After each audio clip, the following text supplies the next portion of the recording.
2023 derby.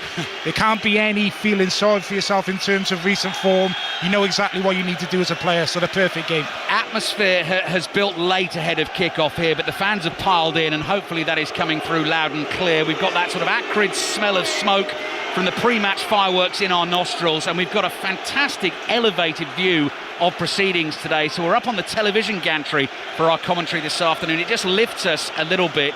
It gives us that sort of wider view beyond the stadium as well. The stadium is packed, and it's a sort of uniform modern arena if you don't know it. And over the other side of the pitch to us, we're alongside one side of the pitch here. You can just see that arch of white metalwork atop the roof of the stand, the other side of the stadium, and they've all gone now. There was about 20 goals all lined up ahead of kickoff, waiting for the start of this game. It is underway on 5 Live and BBC Sounds. Brighton and Hove Albion in the blue and white stripes, blue shorts and blue socks, playing from right to left in the first half. Crystal Palace changed kit, all gold for them. £48 million man centre forward Jorgen Strand Larsen starts up front. I'll run you through the two teams again in just a second. Bart Verbruggen, the Brighton keeper's on the ball on the edge of his own 6-yard box. Passes to Lewis Dunk, who tries to get it forward to Jorginho Ruta. Sliding block from Will Hughes. That goes out for a throw-in to Brighton. So 3 changes for them. Olivier Boscagli comes into the back 4. Jan-Paul van Hecke has a hamstring injury. He's going to be out for a while. 17-year-old Harry Howe makes a first Premier League start for the club. He's in for the injured Yassin Ayari. And Haralampos Kostoulas, just being bumped off the ball here by Maxence Lacroix, is in up front, the 18-year-old, for Danny Welbeck, who is on the bench. Daniel Munoz getting booed by a few Brighton fans because Palace have the ball. Jefferson Lerma starts as their right-sided centre-back. He's dropped into the back 3. Adam Wharton returns from suspension in midfield. Cross comes in from the left. That is blocked by Howe and goes out for the Crystal Palace throw on the left. So it's 1 win in the last 11 Premier League games for Brighton. That came against Burnley. No wins in the last 9 Premier League games for Crystal Palace. Palace with this early attacking throw. It will be a long one. 3 of those gold-shirted players with the Palace fans packed in behind that goal away to our right, crowding around Bart Verbruggen all in black. Throw-in will come in about 6 yards short of the corner flag, launched high towards the near post, flicked on, headed away to the edge of the box. Wharton jumps and nods it down. Kadioglu is there, has the ball just inside the penalty area, takes his time and plays a composed pass to De Kuyper, and De Kuyper in turn equally floats a lovely ball across to Lewis Dunk, and Dunk comes striding forward and feeds the 17-year-old Harry Howe, and that's got the stadium abuzz. He brings it infield on his left foot, curls the ball out to Jorginho Ruta. Brighton fans recognise that Howe might need settling. They applaud the pass. Ruta's cross into the near post. Munoz gets a block on it. Bit of a scramble, and it goes behind for the Brighton corner. Danny Davidoff. Fantastic atmosphere in the Amex, as you would expect with it being a derby game. But I've done a lot of Brighton's home games in recent kind of weeks, and it hasn't been this type of atmosphere. You've sensed a little bit of kind of frustration with some of the performances. Obviously, draws have really kind of hampered Brighton this season. Fantastic atmosphere today, and a really bright start from Brighton there. Nice early touch for the youngster Harry Howe. We've been talking about James Milner, consummate professional. Another one of those, I would argue, is Pascal Gross, the 34-year-old, now back at Brighton. Joined again in January. Deep breath from him. Right arm in the air. Curls the corner in with his right foot towards the far post. Dunk leaps high. It's headed straight up in the air. Ball is loose inside the 6-yard box. And again, Lacroix just has a hack at it. Slices it off his right boot. And it goes behind for another corner to Brighton. Early pressure from the home team. Yeah, great delivery from Pascal Gross. Deep into that far post area. Dunk kind of wins that first contact. Nods it back across goal, and then it's just an almighty scramble in the middle of that 6-yard box, and Palace just about doing enough to clear their lines. Another corner here though. Crystal Palace did the league double over Brighton last season. In fact, for Brighton, they've only won 2 of the last 13 Premier League games against their rivals. 7 draws, 4 defeats, and that's taken place over the last 7 years. So Brighton will feel they owe Palace one today. Gross's delivery, again aimed towards the far post, attacked at the back post by Dunk, headed off target, and behind it goes for the goal kick. Let's get you through these two teams then. Full starting 11s. Bart Verbruggen in goal for Brighton. Kadioglu, Boscagli, Dunk and De Kuyper's the back 4. Carlos Baleba and Pascal Gross in midfield. 17-year-old Harry Howe, Jorginho Rutter, Karu Mitoma, and Haralampos Kostoulas, the 18-year-old Greek international, as the centre forward, with Danny Welbeck on the bench. 2 changes for Palace today. Strand Larsen in for Brennan Johnson, who's named amongst the subs. Jean-Philippe Mateta is not involved at all. And Adam Wharton back from suspension in for Chadi Riyad. Dean Henderson in goal. Richards, Lacroix and Jefferson Lerma, their 3 centre-backs. Munoz and Mitchell, the wing-backs. Will Hughes and Adam Wharton in central midfield. And then it's Ismail Assar, Yeremy Pino and Strand Larsen as the centre-forward. Will Hughes on the ball for Crystal Palace, passes back into his own half. Latest match in the T20 Cricket World Cup underway. Commentary over on Sports Extra. Sri Lanka in action against Ireland. Sri Lanka batting 50 for 1 after 6 overs. As I say, full commentary over on Sports Extra. We've had New Zealand's win against Afghanistan in the competition today, and Nepal taking it right to the wire against England. England winning it by 4 runs. It went to the very last ball, Nepal needing a 6 to win the match. So some effort for them, but England's campaign is underway with a win. Verbruggen taking a slight risk inside his 6-yard box. Strand Larsen closes in.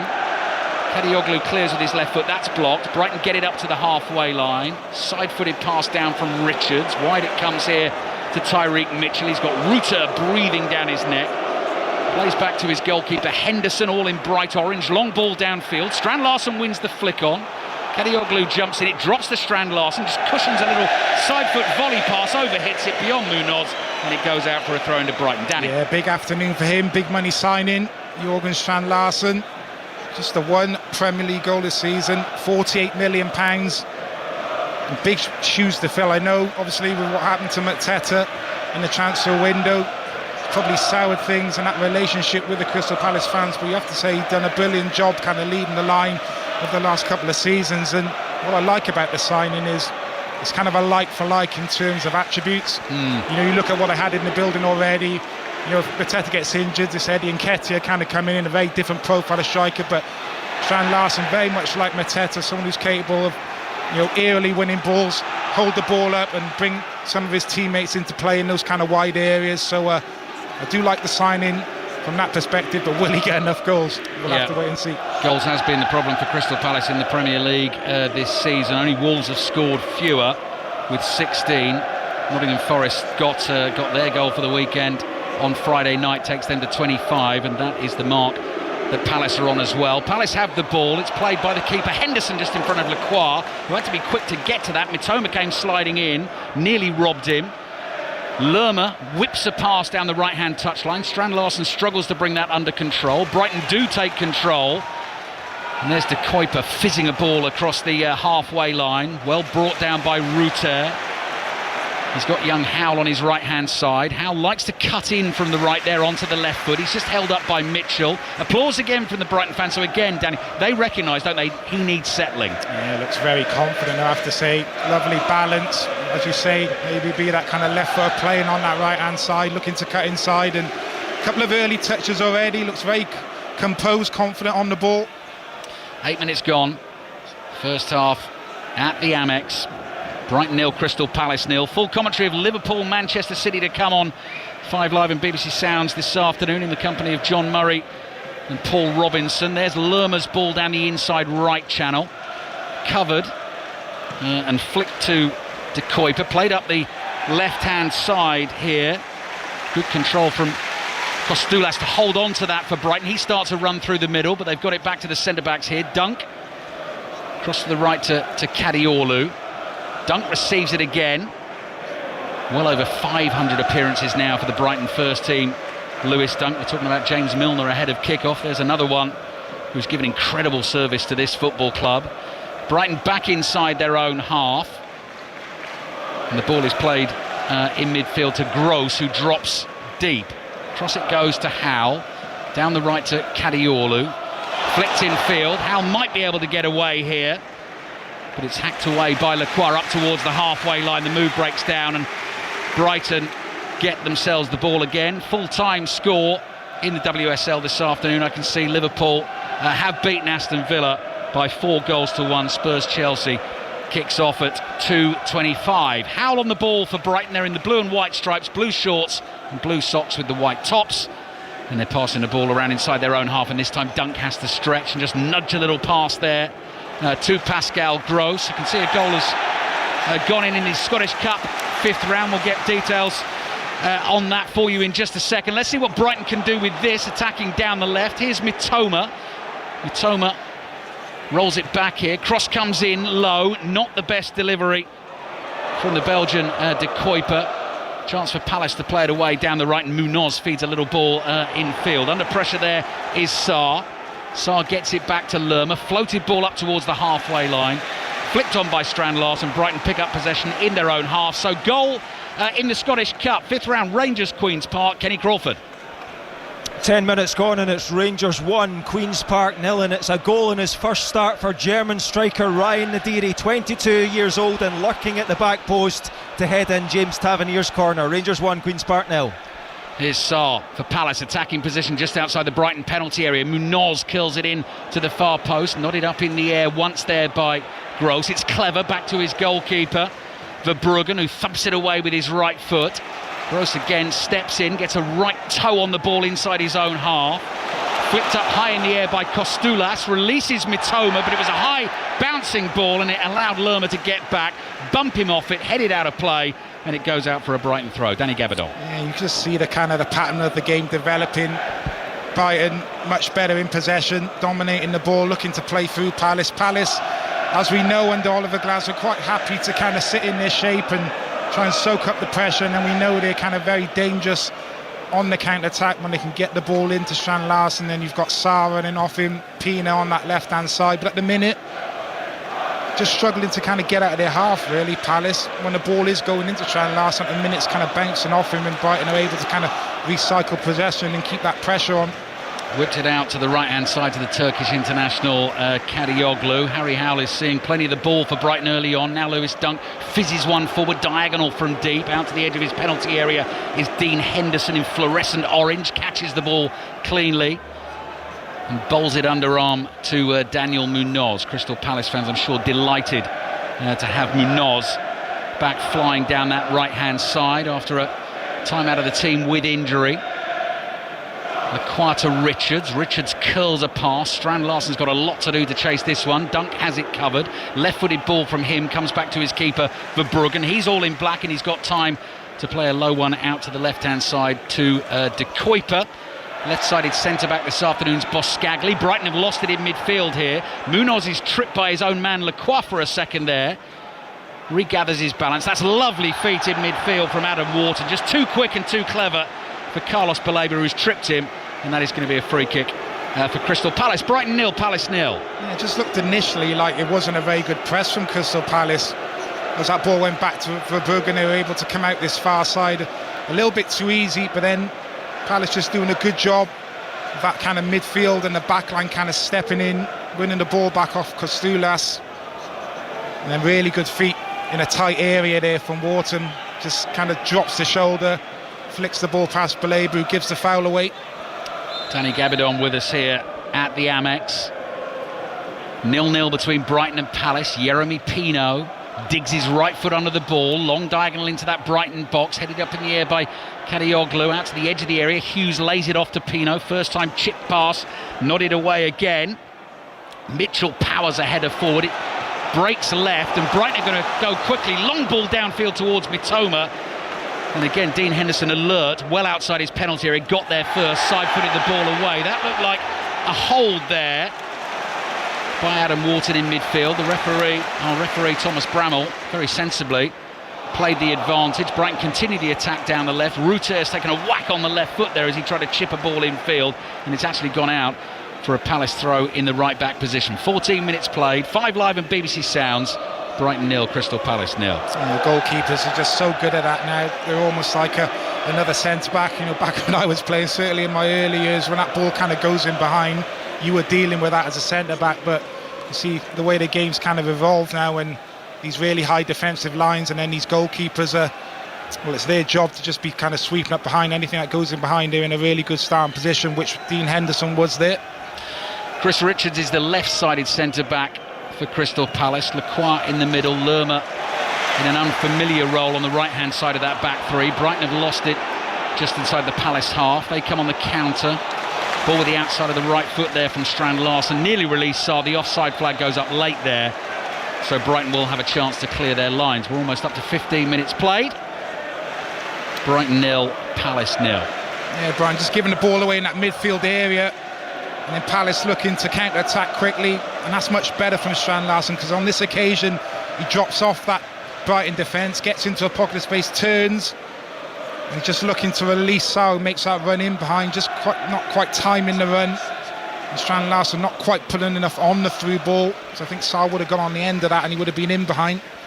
Lewis Dunk plays the ball to Pascal Gross, digs his right foot underneath that ball and looks for the run of Harry Howe, the 17-year-old, down the right, making a first league start for Brighton, only a fourth appearance for the club. He claims that should have been a Brighton throw. Assistant referee on the far side, Simon Long, doesn't agree, so Tyrick Mitchell takes the throw for Palace. Palace's keeper Dean Henderson getting booed, gives that ball a right good clatter downfield. Duncan Strand Larsen in the aerial battle, just nudged back to the goalkeeper here, Verbruggen. Buscagli receives it from his keeper again, happily takes it up to the edge of the penalty area and comes back to the Brighton number one, who does actually wear number one. Duncan, Pascal Gross, exchange passes again. Palace just back off inside the Brighton half. It comes to the left to the Belgian De Kuyper. Low pass whipped forward towards Kostoulas, the centre forward. Wide it goes on the right hand side to Kadioglu, and he can't keep it in on the run. He was leaping high, trying to bring it down on the right instep, and it goes out for a Crystal Palace throw inside their own half on the left. Will Hughes comes rushing towards Tyrick Mitchell to offer him an option. Then the run is made by Pino, gives it back to Mitchell. That's loose, chested down by Mitoma. Mitoma forward to the centre forward Kostoulas. Kostoulas involved again, and the free kick has been given to Brighton. Heavy challenge on Ruter. Brighton fans, you can hear, unhappy, partly about the challenge, but actually, Danny, more because Harry Howe was in on the right hand side and they felt maybe an advantage could have been played. Yeah, I think the ref gets it right in the end to actually call the foul. Wasn't a great challenge from Will Hughes. Comes from Tyrick Mitchell initially on the left hand side, playing a really poor square ball, gives the ball away, and the ball just comes into Ruter. Really quick feet to kind of release the ball. Then Will Hughes comes in with the challenge, a bit of a nasty one, gets the yellow card. I think the ref kind of gets it right not to allow play to carry on there.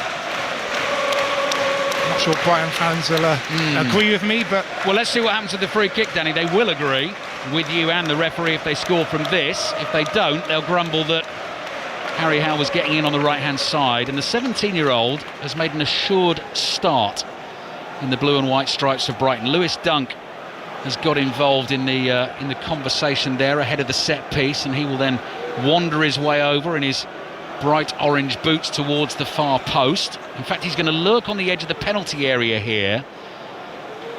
Palace's defensive line is about 3 yards short of the edge of their penalty area, and then you've got all those sort of blue and white striped Brighton shirts looking to run into those gaps, and this needs good delivery from Pascal Gross in between the goalkeeper and retreating defenders.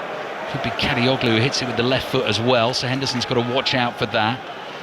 Here he comes. No, he steps over it. Pascal Gross with the right foot, kills it in. Dunk's header just wide. Down and wide. He was involved in the conversation before the free kick was taken. They found him, Pascal Gross, but he couldn't get the header on target. A goal in the game, another one in the game between Rangers and Queen's Park in the Scottish Cup. Kenny Crawford. 18 minutes gone. I don't think there's any Queen's Park upset this time around. It's Rangers 2, Queen's Park now, an 11th goal of the season for James Tavernier. Mo Diamante's cross was only half cleared, and there was the Rangers captain to smash it in low. Rangers 2, Queen's Park 0. Good turn by Ismaila Sarr. Played infield to Strand Larsen. He looked for the first time ball to the rampaging Daniel Munoz, but that was intercepted, and so Brighton have a chance to get hold of this inside their own half. Kadioglu's low pass back to his goalkeeper Verbruggen, very nearly closed down by Strand Larsen, whips that ball away just in time. Buscagli to De Kuyper, down the line here to Mitoma. Mitoma's given a hearty shove in the back there as he laid the pass off, and the free kick is given late there.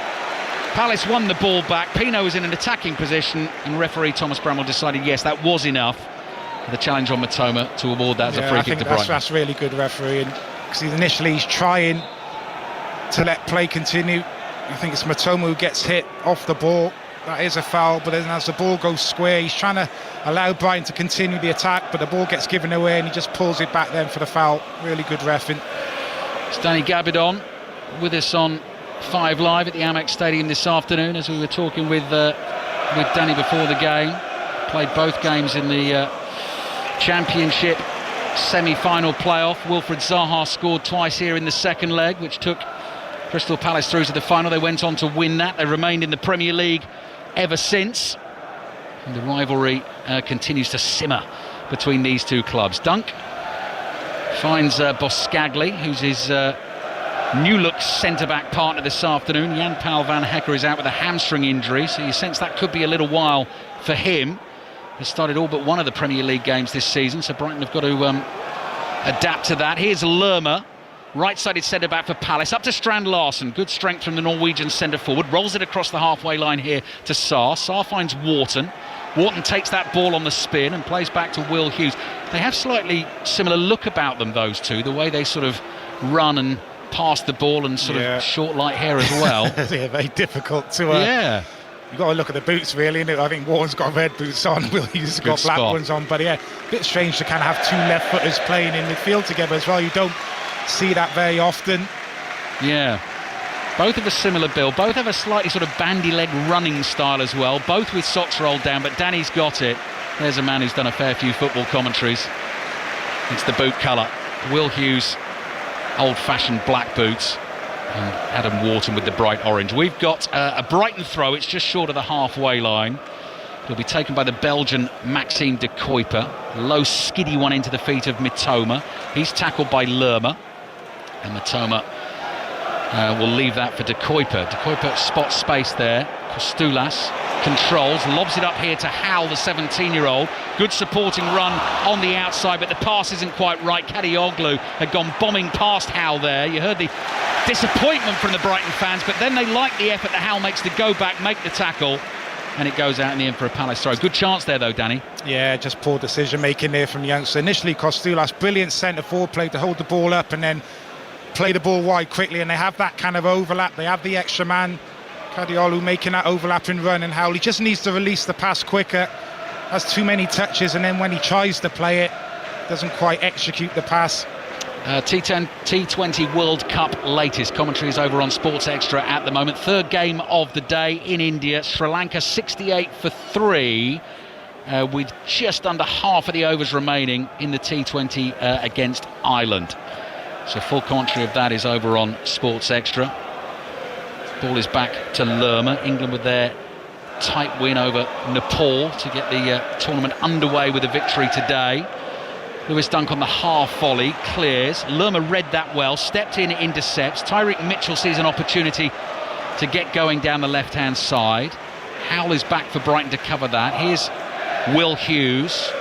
Will Hughes back to the American international Chris Richards, just inside the Brighton half. But Brighton have all the angles covered at the moment, so Hughes goes back to Richards again, and across it comes here to Lacroix. Lacroix plays low up the middle of the pitch. Sarr under pressure.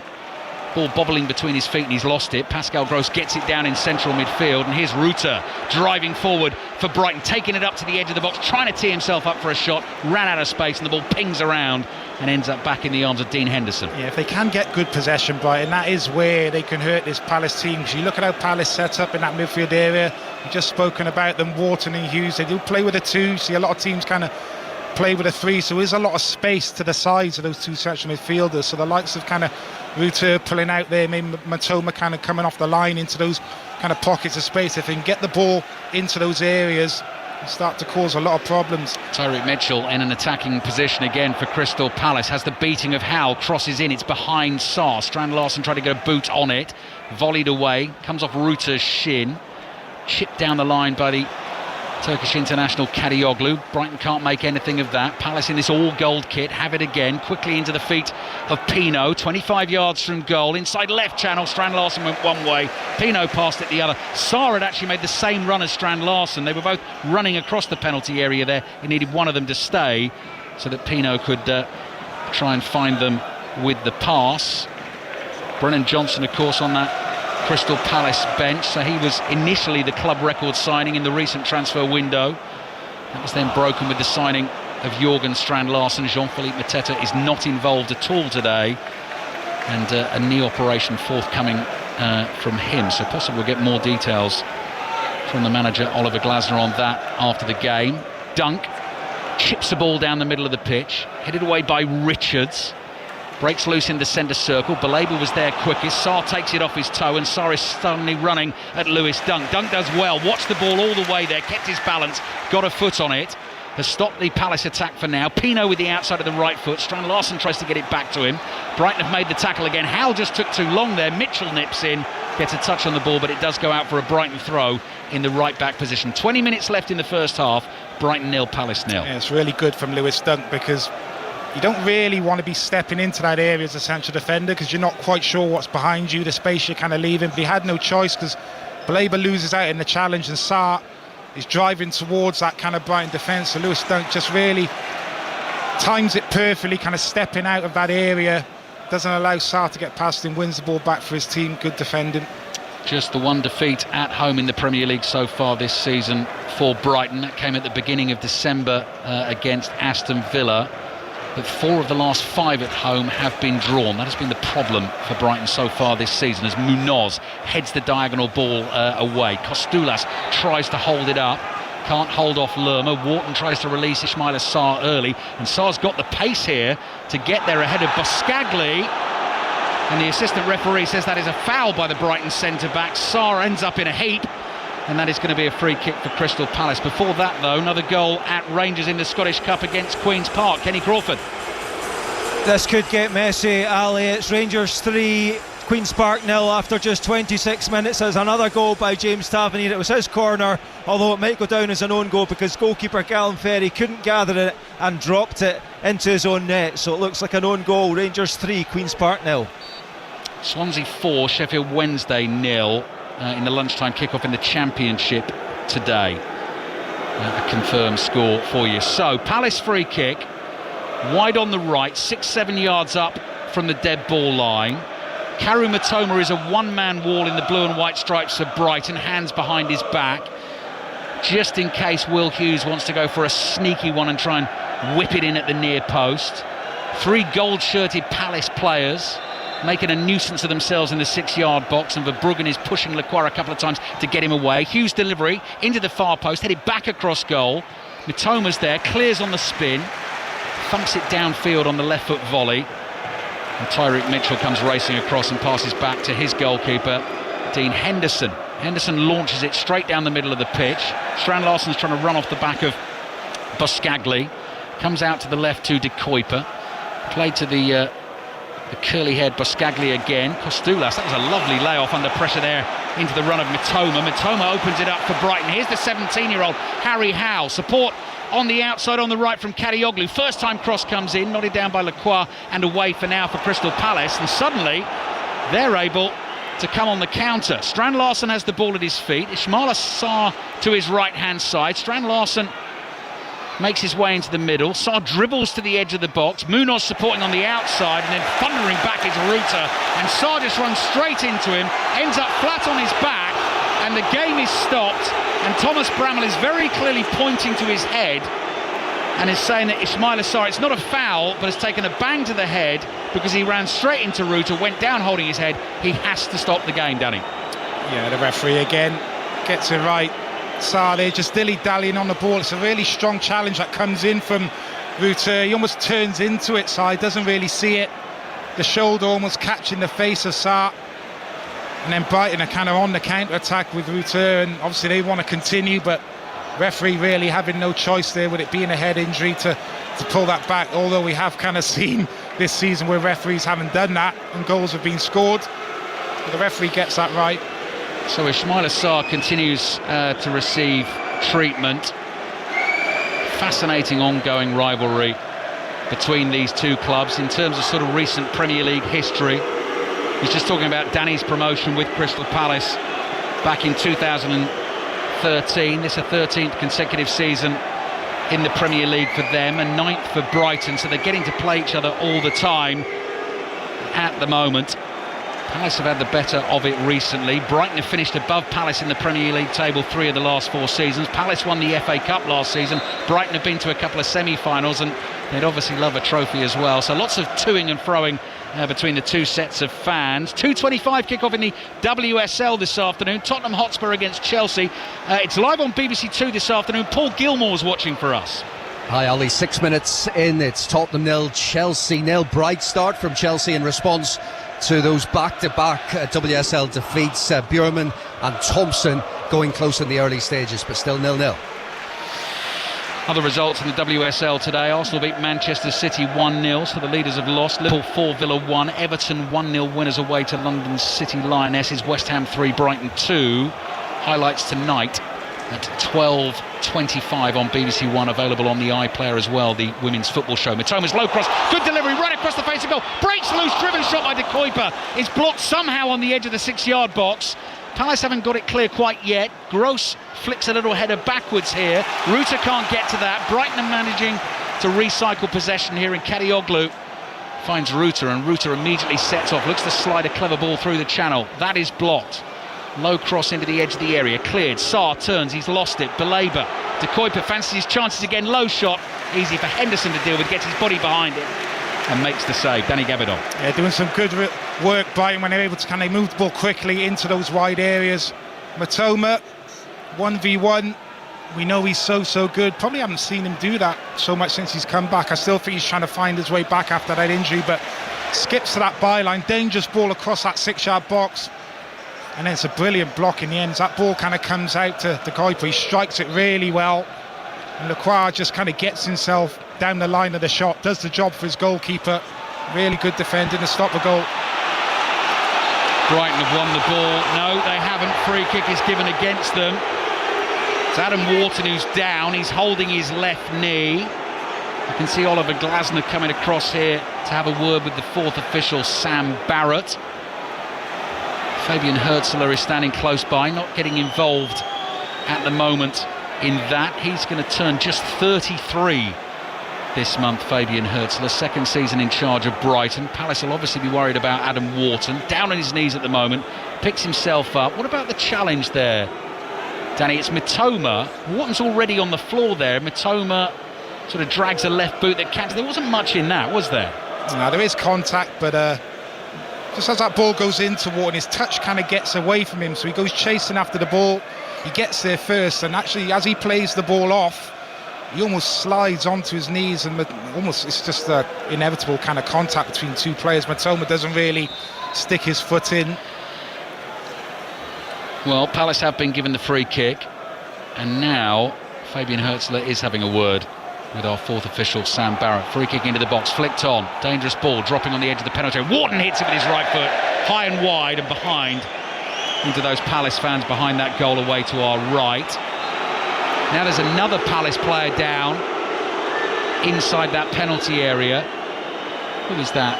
Down on their knees just in front of the 6-yard box. Is it Munoz? Who's down in there, who got a little touch on the ball. No, it's Chris Richards, isn't it, with his head. Yeah, difficult chance there for Wharton. I actually thought it was more Wharton going into Mitoma, but he gets the foul, and decent delivery into the box, which Brighton struggled to deal with, and ball just dropping down on the edge of that 18-yard box, and he's kind of running across that 18-yard box. Wharton, the ball's bouncing, it's on his weaker right foot, and worth taking the strike on, but always going to be difficult to score from there. 12 minutes left in the first half. Brighton 0, Crystal Palace 0. Lerma heads the clearance high in the air, drops just inside that Palace half. Kostoulas gets it down, receives it again here from Ruta, feeds it to Mitoma, makes tracks inside the penalty area, then he's tackled. The flag is up for an offside though, so it looked like it was going to be a Brighton corner. Instead, that is going to be a Crystal Palace free kick. So yes, the women's football show late tonight on BBC One. That is because Match of the Day in its usual slot, 10:30 BBC One. Six Nations highlights on BBC One after that at 11:25. So highlights of all the games that have been played in the first week of the Six Nations.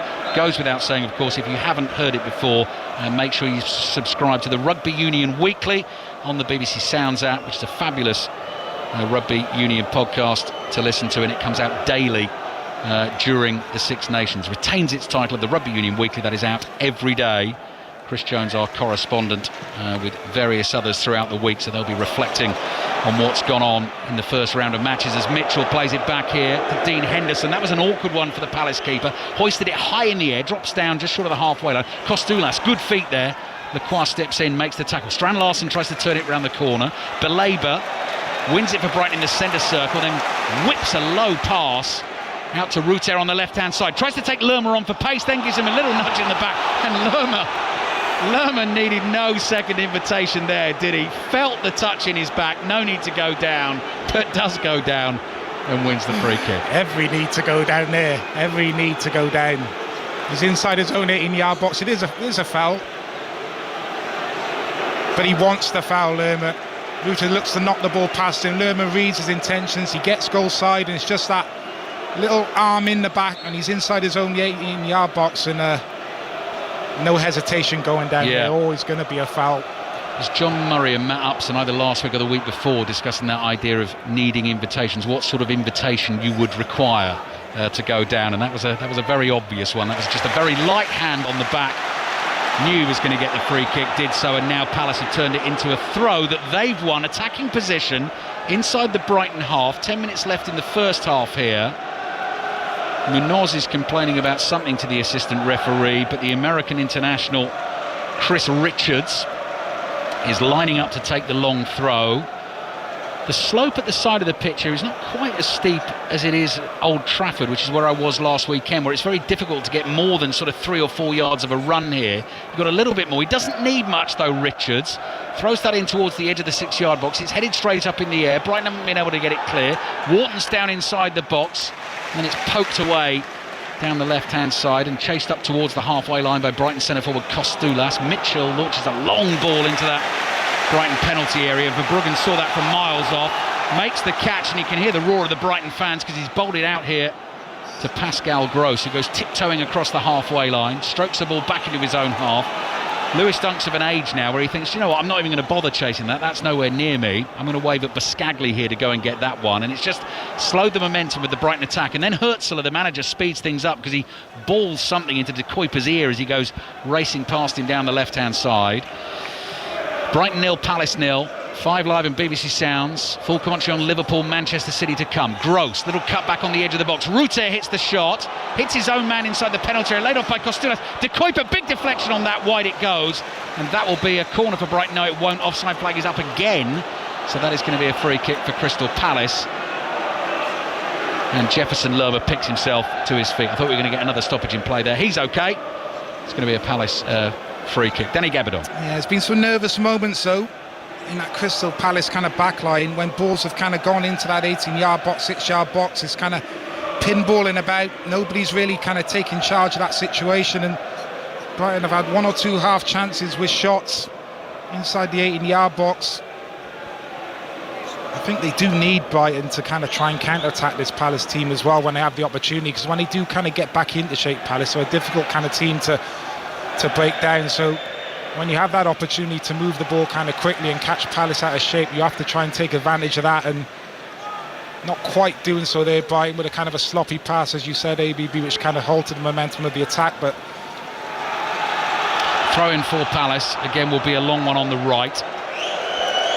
Their supporters baying for Chris Richards to throw this into the mixer, put Bart Verbruggen and those Brighton defenders under a bit of pressure. It's just one step to that line and then fizzes it in. Good flick on by Lacroix, scrambled away 4 yards from goal, and it goes behind through the goal kick to Brighton. So 7 minutes remaining in this first half. Still Brighton 0, Crystal Palace 0. And as I said right at the start of the game here, both teams absolutely desperate for the win given where they are in the Premier League at the moment. Scottish Cup action at Ibrox. Penalty for Rangers, Kenny Crawford. And a chance for James Tavernier's hat-trick. 39 minutes on the clock. He steps up to shoot and scores into the left corner. It's goal number 143 of James Tavernier's 11-year Rangers career. It's a canter, a walk in the park for Rangers. Rangers 4, Queen's Park 0. That is remarkable. I know he takes the penalties. Fullback. Yeah, 143 goals for Rangers. Remarkable. Adam Wharton, first time ball to the right, finds Munoz. One touch from him. Cross comes in, headed away, and behind at the near post by Lewis Dunk. And it's another corner for Crystal Palace, and they're just having a good little spell for a couple of minutes here and putting the home team under a bit of pressure. Yeah, Strand Larson, really good centre forward play, holding the ball up twice. That allows Palace to spread the ball out to this right hand side. Really dangerous cross from Munoz into a really inviting area, but Lewis Dunk getting across in the right place at the right time. Really important defensive header there. Palace fans you can hear singing at the moment at the Amex. You're listening to the game on 5 Live and BBC Sounds. Take us with you wherever you go. World T20 cricket commentary continues over on Sports Extra. Will Hughes about to take this corner with his left foot, curling towards the back post, but Bruggen gets a strong left fist on that, punches it away into the right back position for Brighton. Lewis Dunk's complaining about something. Jeremy Pino is happy to let that ball just roll beyond him and go out for another long throw. So same again here for Crystal Palace. Chris Richards will take the long throw. It's going to be a similar test. Packed 6-yard box, but Bart Verbruggen does have a bit of space around him. Rolls up his sleeves to get ready for this latest missile coming in from the American international Chris Richards. Here it comes towards the near post. Dunk is up to win the header. Richards will get to that first. One touch from him, right-footed cross, good delivery. Sarr looking to get ahead on it, and brilliantly headed away by Buscagli this time. Another corner for Crystal Palace. Outstanding defending again. Likes what he's seeing. Oliver Glasner, excellent ball in from that far side from Richards. And it's just Sarr pulling off the back of Buscagli, and he looks like he's kind of stole a march on him, like expecting him to get his head on that, but he recovers really well. Buscagli, really good header again. Talking about the men's T20 World Cup, England winners over Nepal in a tight one today earlier on. Sri Lanka 86 for 4 with 6 overs and 1 ball remaining against Ireland. Commentary continues on Radio 5 Sports Extra. Will Hughes drives this one to the far post, header back in towards Sarr, trying to get a flick on that. It bounces away from him and goes behind for the goal kick to Brighton, and they've just had to withstand a little spell of pressure from the visitors there. Brighton 0, Crystal Palace 0. Both these clubs back in action in midweek. Tuesday night, Wednesday night on 5 Live Sport. We'll be going around the grounds, giving you updates of all the Premier League action, and the FA Cup 4th round action gets underway on Friday night. Our first commentary is Hull against Chelsea, which kicks off at 7:45 on Friday night. As Verbruggen takes the goal kick, Ruter leans right into the back of Maxence Lacroix there, shoves him to the floor as he went up to win the header, right under the nose of the referee as well. So no hesitation in giving the free kick to Crystal Palace. Brighton starting the day on 31 points, Palace on 29. That is 6 points above the bottom 3. West Ham after their win yesterday. Meaty challenge in midfield from Belabor. Won the ball, but it went flying off his boot all the way downfield to Palace keeper Dean Henderson, all in bright orange.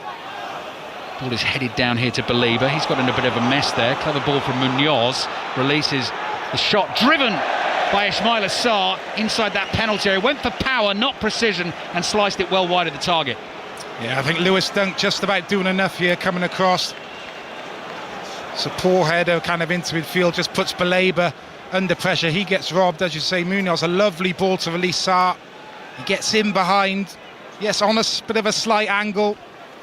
Probably should hit the target, but I think Dunk just comes flying across and just makes it, or makes the finish a lot more difficult, and just slices across the strike, and he's not able to work the goalkeeper. Best chance we've probably seen there. Exactly, Danny. A couple of minutes left in the first half. Still Brighton 0, Palace 0. The goals are absolutely flying in at Ibrox. Kenny Crawford. Yeah, this is horrendous for Queen's Park. It's now Rangers 5, Queen's Park 0. A James Tavernier corner. He didn't score it this time, but Tochi Chukwueze, the Danish midfielder, headed in. Rangers 5, Queen's Park 0. Here come Brighton, blue and white striped shirts. Centre forward, Kostoulas lays it off. Cross comes into the near post, very nearly got a touch from the 17-year-old Harry Howe. Didn't get anything on it. And goalkeeper Dean Henderson in the right position to gather that for Crystal Palace. Don't know how you feel about XG stats, Danny, first half. What are we looking at? Brighton, XG 0.59. Crystal Palace's 0.02. I'm not Minimal. sure what that even means to me. Right. I'm not an XG fan. Not had a great chance, clear-cut chance of scoring a goal. Although, as you say, a minute or so ago, Ismail Assar, that was the best of it for Palace. Mitoma's done well, leaps up high, chests the ball down under pressure. Palace have dealt with that, and then Munoz fires the clearance upfield.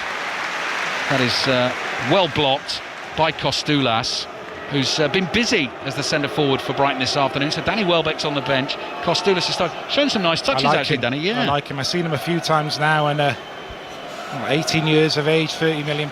You could argue a lot of money for someone that age, but I like what he's about. You know, for his physical size for his age as well. He holds the ball up well.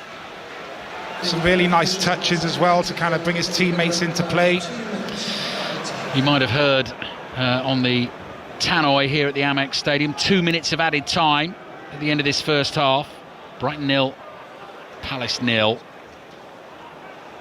Clearance down the left. Palace very nearly lose it there, and Brighton still go chasing this ball. And there's Mitoma is down. Referee is going to blow the whistle here and stop the game. That's what the Brighton fans were unhappy about. So Mitoma's flat on his back. We're in added time at the end of the first half.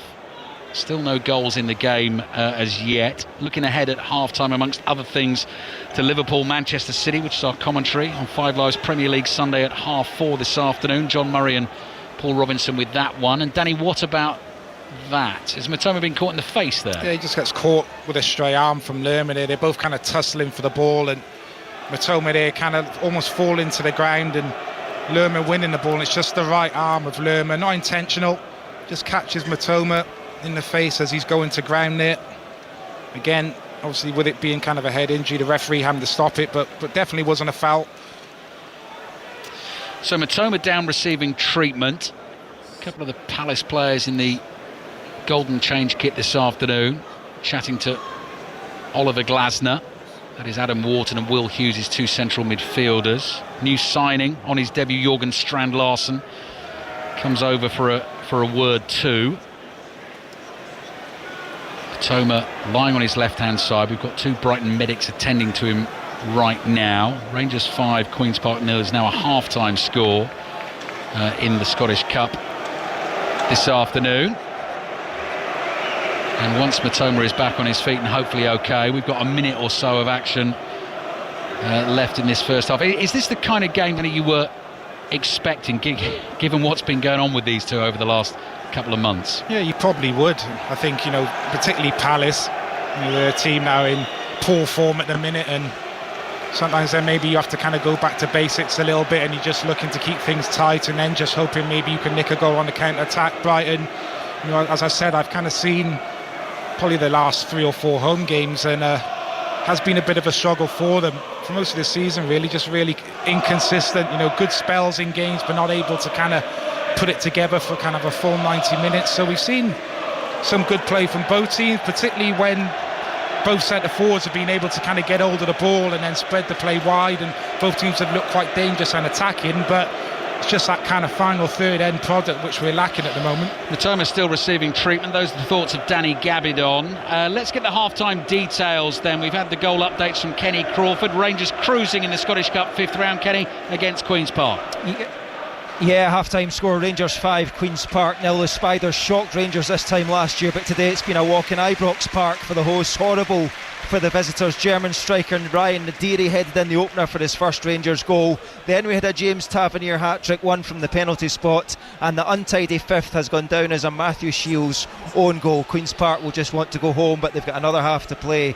Rangers 5, Queen's Park 0.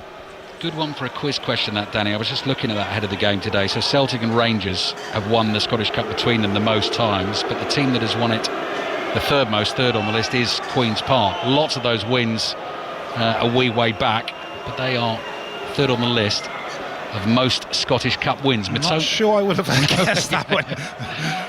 Mitoma is still off receiving a little bit of treatment, and he's got a sort of white swabbing shoved up his right nostril here as he's waiting to come back on the field. That remains in place. Not long left in the first half here. Still Brighton 0, Palace 0. Ismaila Sarr's sliced right-footed shot towards the end of the first half. One of the best chances we've seen in the game so far. Throwing down the line towards Mitoma. Lacroix comes in and slices a volley out of play. And no more time for any more football in the first half. And the two players on the blast of the half-time whistle turn and quickly head for the dressing room. So, Danny Gabardine, what do we make of that at half-time? Goalless between Brighton and Palace, always closely contested these games. We enjoyed seeing 17-year-old Harry Howe, centre-forward as well. Kostoulas has done well for anything else that's particularly caught your eye in the first half? I think it's probably been more from a Brighton point of view, really, as you mentioned. I think they've probably slightly edged it in terms of kind of the possession and the quality on the ball. Palace have had, yes, one or two moments when they've been able to kind of nick the ball off Brighton, or at times have been sloppy, giving the ball away in poor areas, and they've had one or two moments themselves. But it's just been a game, really, that's lacked a bit of quality kind of in the final third. I think you have to maybe give credit to both teams when kind of balls have kind of gone into the box.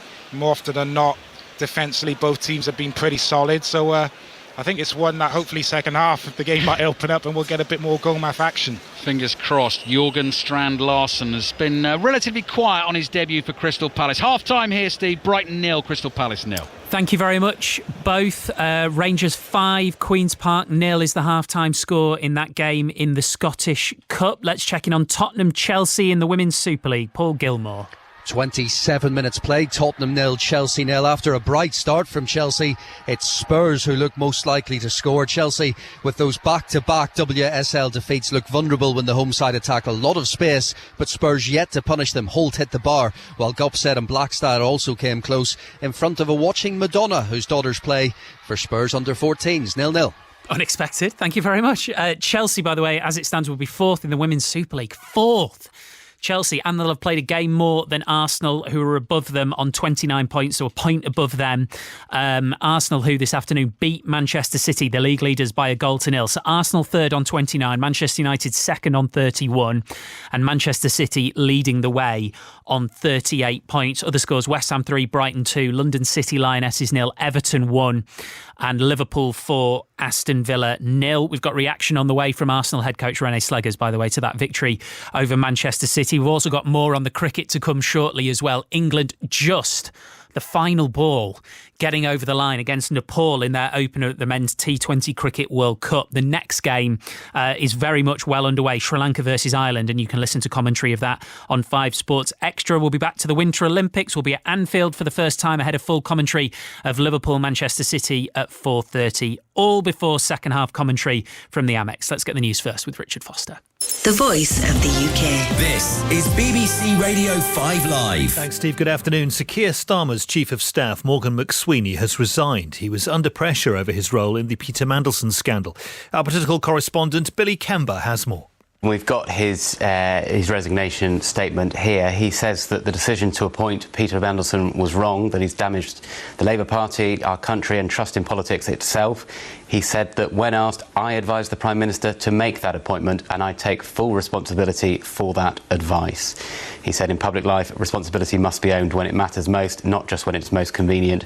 And he's decided that in the circumstances, the only honourable course is to step aside. He concludes in this statement, rather lengthy statement too, with two further reflections. One, that it was important to remember the women and girls whose lives were ruined by Jeffrey Epstein and whose voices went unheard for far too long.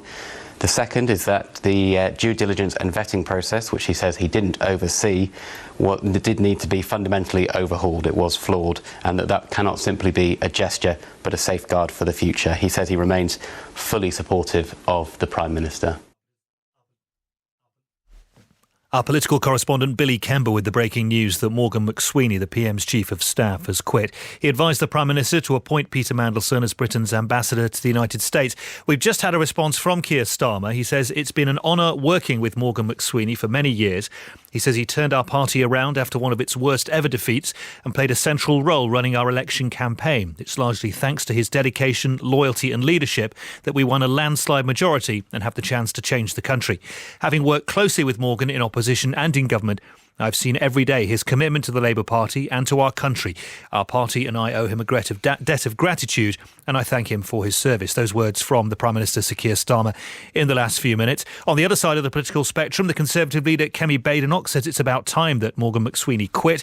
She thinks the Prime Minister has to take responsibility for what she calls his own terrible decisions. We can get more on that news over on the BBC News channel, the BBC News website, plenty there, or by going to the live stream on BBC Sounds. Other stories this afternoon, and the parents of two sisters killed in the Hillsborough disaster are campaigning for official court records to be corrected. Documents currently show Sarah and Vicky Hicks didn't suffer during the crush in 1989. That was later disproved. The American TV news anchor Savannah Guthrie says her family are ready to pay for their mother's safe return. Nancy Guthrie, who's 84, was kidnapped from her home in Arizona last weekend. And the government's bringing in changes to apprenticeships in England, which it says are crucial for economic growth. Courses will be cut to as little as 3 months, with plans to fast-track young people into high-quality jobs. In 2019, we began investigating the disappearance of Dr. Ruja Ignatova. I believe we are a very special network. A scammer who stole billions from investors around the world. Number one cryptocurrency globally. She's on the FBI's 10 most wanted list. And now we have some unmissable updates. She has money, and when you have money, you have power. Join me, Jamie Bartlett, as the hunt for the missing crypto queen continues. Listen first on BBC Sounds. This is 5 Live Sports with Steve Crossman. Listen on BBC Sounds. Brighton 0, Palace 0, second half commentary on the way at the T20 World Cup. England's men just avoided a massive upset against Nepal. They won by just 4 runs in Mumbai. Sam Curran bowled the final and decisive over for England, and afterwards he spoke to Test Match Specials' Adam Mountford. Sam Curran, well bowled, never in doubt, was it? Well, I wouldn't say quite about that, but we can laugh now, but I think fair play to Nepal. They were absolutely incredible in that chase all game. And yeah, I guess we win with the 2 points, but it just shows how competitive this World Cup's going to be. We saw yesterday as well with a couple of the smaller nations nearly taking down India, the Pakistan, stuff like that. So it's pretty nerves there, but we got it done. Talk us through the pressure of bowling a last over with one of the biggest shocks in cricket history on the cards. Yeah, it was. To be fair, one of those moments where I think you practice and you hope that you execute, and I kind of said to Brookie, I'm backing 6 Yorkers here and I'll take the hit if I don't execute, and I think you've got to think like that. I weirdly thought of the 2016 final when Carlos got hold of Stokesy, and I was kind of thinking, well, if I execute, he's not going to hit me for 6, and top of my mark, I just watched his feet and thankfully executed, and those games are great to win, but wow, it would have been a horrible one to lose. Can you just explain to people? People are looking at it from the outside and say this is a double world champion winning side taking on Nepal, obviously a horrible phrase, minnow, and it was that close. Can you explain how that happens? Yeah, it's crazy. I guess when I went to bed last night, we got told kind of around dinner and stuff that it's a full house here. We knew it was going to be full of Nepal fans. I've played a lot of cricket in India. I've never heard an atmosphere quite like it. It was pretty incredible, and I think it just shows the strength and depth of world cricket at the moment. I think the associate nations are playing more often and they're getting so much better, and obviously getting exposed to better cricket, better grounds, and I just thought the way they played our spinners and obviously the way they hit the ball so clean. They ran like absolute sprinters in the middle. It was kind of 2 every ball, then a boundary, and we couldn't stop him. And I think they're a dangerous team throughout this World Cup, so we watch out for them. Sam Curran with TMS's Adam Mountford. For more reaction, you can listen to the latest Test Match Special podcast with Henry Moran and Stephen Finn. You can get that on BBC Sounds. Right, let's curl to Milan Cortina and the Winter Olympics, the mixed doubles. We know Great Britain, Maz Faruqi, are going to be in the semi-finals, but they're trying to stay perfect, and it is tense. Yes, it is. This is probably, Steve, the worst that the British mixed doubles pair of Jen Dodds and Bruce Mowat have started a match at these Olympics. They failed to score a point in the first 3 ends against Switzerland, which really isn't something we've been used to seeing from them in Cortina, but they fought back. The score at the moment is Great Britain 4, Switzerland 5 after 6 ends, so after 3/4 of this match. As you say, worth reminding everyone, they have got 7 wins from 7 so far, so they are definitely going to be in tomorrow's semi-finals. They confirmed that with victory last night. They are the first team definitely into those semi-finals, but they have talked about keeping the performance level high, keeping the momentum going, and they haven't quite managed to do that in this match. It's not the prettiest, but obviously they're just a point behind Switzerland now. Also today, we talked a lot about Lindsey Vonn earlier, one of the big global stories, but what about Andrew Musgrave of Team GB competing in his 5th Winter Games? Yeah, in the skiathon. So this is effectively 20 kilometres of really brutal cross-country skiing. Andrew Musgrave frustrated with his performance today. He was looking to improve on his best Olympic performance. That was a 7th place finish back in 2018. He crossed the line today in 10th. Fellow Brit on his Olympic debut, Joe Davis, finished in 16th, but Musgrave saying afterwards he maybe didn't anticipate the conditions properly. He wasn't expecting what he put as the baking sun. He said he found things very hot. He maybe didn't get his pre-race hydration right, so frustrated today, but he will compete again on Friday, that in the 10k interval freestyle. We should mention who took gold though today in this event, because it went to the Norwegian superstar of the sport, Jonas Hersfot Klarbo. This gold medal today, the first of six he's attempting to win at these games. Miles, thank you very much.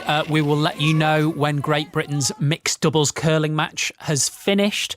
In the Women's Super League, Arsenal handed Manchester City only their 2nd loss of the season. They beat them 1-0 at the Emirates, and afterwards Victoria Polly spoke to Arsenal boss Renee Sleggers. Renee, how important was it to get that goal so early in the game? That was good. We knew this game is 2 good teams going against each other, fine margins, and be good in those battles, duels everywhere on the pitch. And who's going to take that chances? How are both teams performing in and around the goal and creating chances? And I think we did that really well today. And I think we scored a really good goal. Comes all the way from a low build situation we play through, and then we set up Olivia really well with the perfect pass from Mariona, and she scores it. So that was really good. But then, after 1 goal, the quality that City has. So I think it was minute 18. There was still a lot of time to manage things. So I'm really happy with the result and the clean sheet. And like you say, pleasing to have a clean sheet. They really put the pressure on in the closing stages of that one, but your defence held firm. Yeah, so good. And I'm really proud of the team. If you look at the clean sheet so far, since coming back in January, so it's United, Chelsea and City. And it's a foundation for us. We take pride in defending, and I think that's what you saw today on the pitch. We worked really hard at the end of the game when they start to stack numbers to keep them away from scoring. And just really proud of the team, starters, finishers, everyone. Renee Sleggers there with Victoria Polly. Great Britain just picked up 2 in that 7th end, so heading into the final end in the mixed doubles curling, they lead Switzerland 6-5, but Switzerland have the hammer, which means they go last.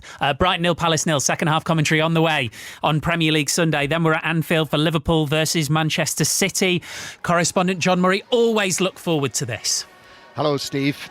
Yes, although, the pressure's on now, isn't it, with Arsenal's win yesterday, which means that there is a 9-point gap now between the leaders, Arsenal, and Manchester City, which I heard Nadem say it earlier. It's absolutely true. This is not only the biggest lead that Arsenal have had under Mikel Arteta's management, it is the biggest lead that Arsenal have had since they last won the league in 2004, since they were champions. So there has been a point this season when they were 7 points clear, when they won at Burnley in November. At various points in 22-23, they were 8 points clear. But now it's 9 points. So it makes it probably a must-win for Manchester City at the home of the champions. We've still got Julien Laurent with us. Former England goalkeeper Paul Robinson is alongside John at Anfield for commentary. So is this it then, Paul? If City were to lose today, are you more or less calling it or not? Hey, that was John. That wasn't me, Steve. Well, John is normally the last person to call it. So, well, they've still got to go Arsenal to Manchester City yet. I think there's some big games ahead, but this game it's massive for Manchester City. It really is. And like you say, that point, those 9 points at the top of the league, if they stay like that at the end of the night, you would think it's put Arsenal in such a superb position. Manchester City haven't been consistent enough on a regular basis. They've hit peaks and troughs during the season, and this for them is really a must-win. For Liverpool as well, you look at their hopes to get in the top 4 to try and get in the Champions League again. It's going to be a big game that both teams really have to win, but I do think it's slightly more important for Manchester City if they've got any hope of winning the title. From a Liverpool perspective, Jules, it's going to be top 5 for Champions League, almost certainly. So they've got this game in hand today over Chelsea, but they are also 4 points behind them. So that is what makes it, that's their goal, that's their season now. Yeah, it is very much so, and this is the second game against City. They played Arsenal twice, so you would think that in the rest of the fixture, because that's what, like Robert just said, it's what we will look at now. Who do you still have to play after that? Who do Chelsea have to play? Chelsea still have to play at the Emirates, for example, which is not the case of Liverpool, who've had the 2 clashes with Arsenal. So this is where every point will matter. But today, especially probably after the reverse fixture where Liverpool were heavily beaten by this City team, I think there's also probably a bit of a revenge in the air on field today. We've had another goal in the game between Spurs and Chelsea. Paul Gilmore. A timely one for Chelsea. Tottenham 0, Chelsea 1. 5 minutes before half-time, the ball fell to Keira Walsh just inside the penalty area. She stayed composed and fired a low-effort undercut. Big celebrations from Sonia Bombastor on the sideline because Tottenham were threatening to take the lead in this one. It's Tottenham 0, Chelsea 1. Right, we're ready to go at the Amex again. Ali, I imagine you're just as into the curling as I am. Yes. Yeah, love it. Love it all. Well, we'll do Premier League football that's it, now. Is it? I thought you'd have more. You almost caught me. It's all about the curling. I knew it, Danny. You almost caught me singing Sussex by the Sea there as the players were coming out and just getting ready for the start of the second half, which is underway. So more curling chat later. We are watching Brighton against Crystal Palace in the Premier League. Goalless first half. Brighton are in the blue and white vertical stripes, blue shorts and blue socks, playing from left to right in this second half, and Crystal Palace in change kit with a debut for their big money signing Jorgen Strand-Larsen as the centre forward. They are all in gold. Pascal Gross rejoined Brighton in the January transfer window. He's passing the ball back to Lewis Dunk. Brighton are working it across the halfway line here to Baleba to De Kuyper. Mitoma just took a bit of a whack and got a bloody nose at the end of the first half, but he's okay starting again in the second half, and the wadding that he had shoved up his left nostril has disappeared. Kostulas goes chasing a ball down the left-hand side. Palace decide to keep that in play. Lerma under a little bit of pressure, scoops it away with his left foot. Gross heads it forward. 17-year-old Harry Howe. There's Baleba. Howe actually takes it off Baleba, who looks as if he was about to smash one towards goal. Brighton have recycled the ball, worked it to the right-hand side. Gross to Howe. Howe, young man with hair sort of brushed forward, blue socks rolled down. Gross on the right, curls a cheeky little pass in here to Rutter, brings that down, but the first touch wasn't good enough to keep it. Will Hughes clears, and Buscagli goes racing back into his own half to play it back to his goalkeeper for Bruggen, and then Buscagli was tripped by Strand-Larsen. Referee spotted that, gives Brighton the free kick. So Brighton 0, Palace 0. Certainly not that sort of scoreline at Ibrox this afternoon. Kenny Crawford. 50 minutes gone, Ali. It's now Rangers 6, Queen's Park 0, and it's another headed goal for German striker Ryan Nadiri. And just to let you know, the highest score ever in the Scottish Cup was Arbroath 36. Bonaccord 0. Bonaccord just not getting the rub of the green that day, but we're not at those levels yet, but still going to be a hard 40 minutes ahead for Queen's Park. Rangers 6, Queen's Park 0. That's a great shout, Kenny. That's one of the records I always used to look up as a kid, and you'd see that, you think, how on earth has that happened? 36 0. This is Brighton 0, Palace 0. Nowhere near that. Tight game, means a lot for these two, down at the wrong end of the Premier League table, having both made, you'd say, encouraging starts to this season. Crystal Palace have got the European campaign on the go as well. We're just waiting for Crystal Palace to restart the game with a goal kick here. I'll run you through the two starting 11s again, and then more thoughts from Danny Gabidon, and we're wondering whether James Milner is going to appear for a record equalling 653rd Premier League appearance in this game this afternoon. Mitchell stoops, heads the ball across the halfway line. Chance for Lerma to side foot a ball back to his keeper Henderson, all in bright orange. Clears with his left foot up the middle of the pitch. Pino lets it thud into his chest. Howell is there for Brighton.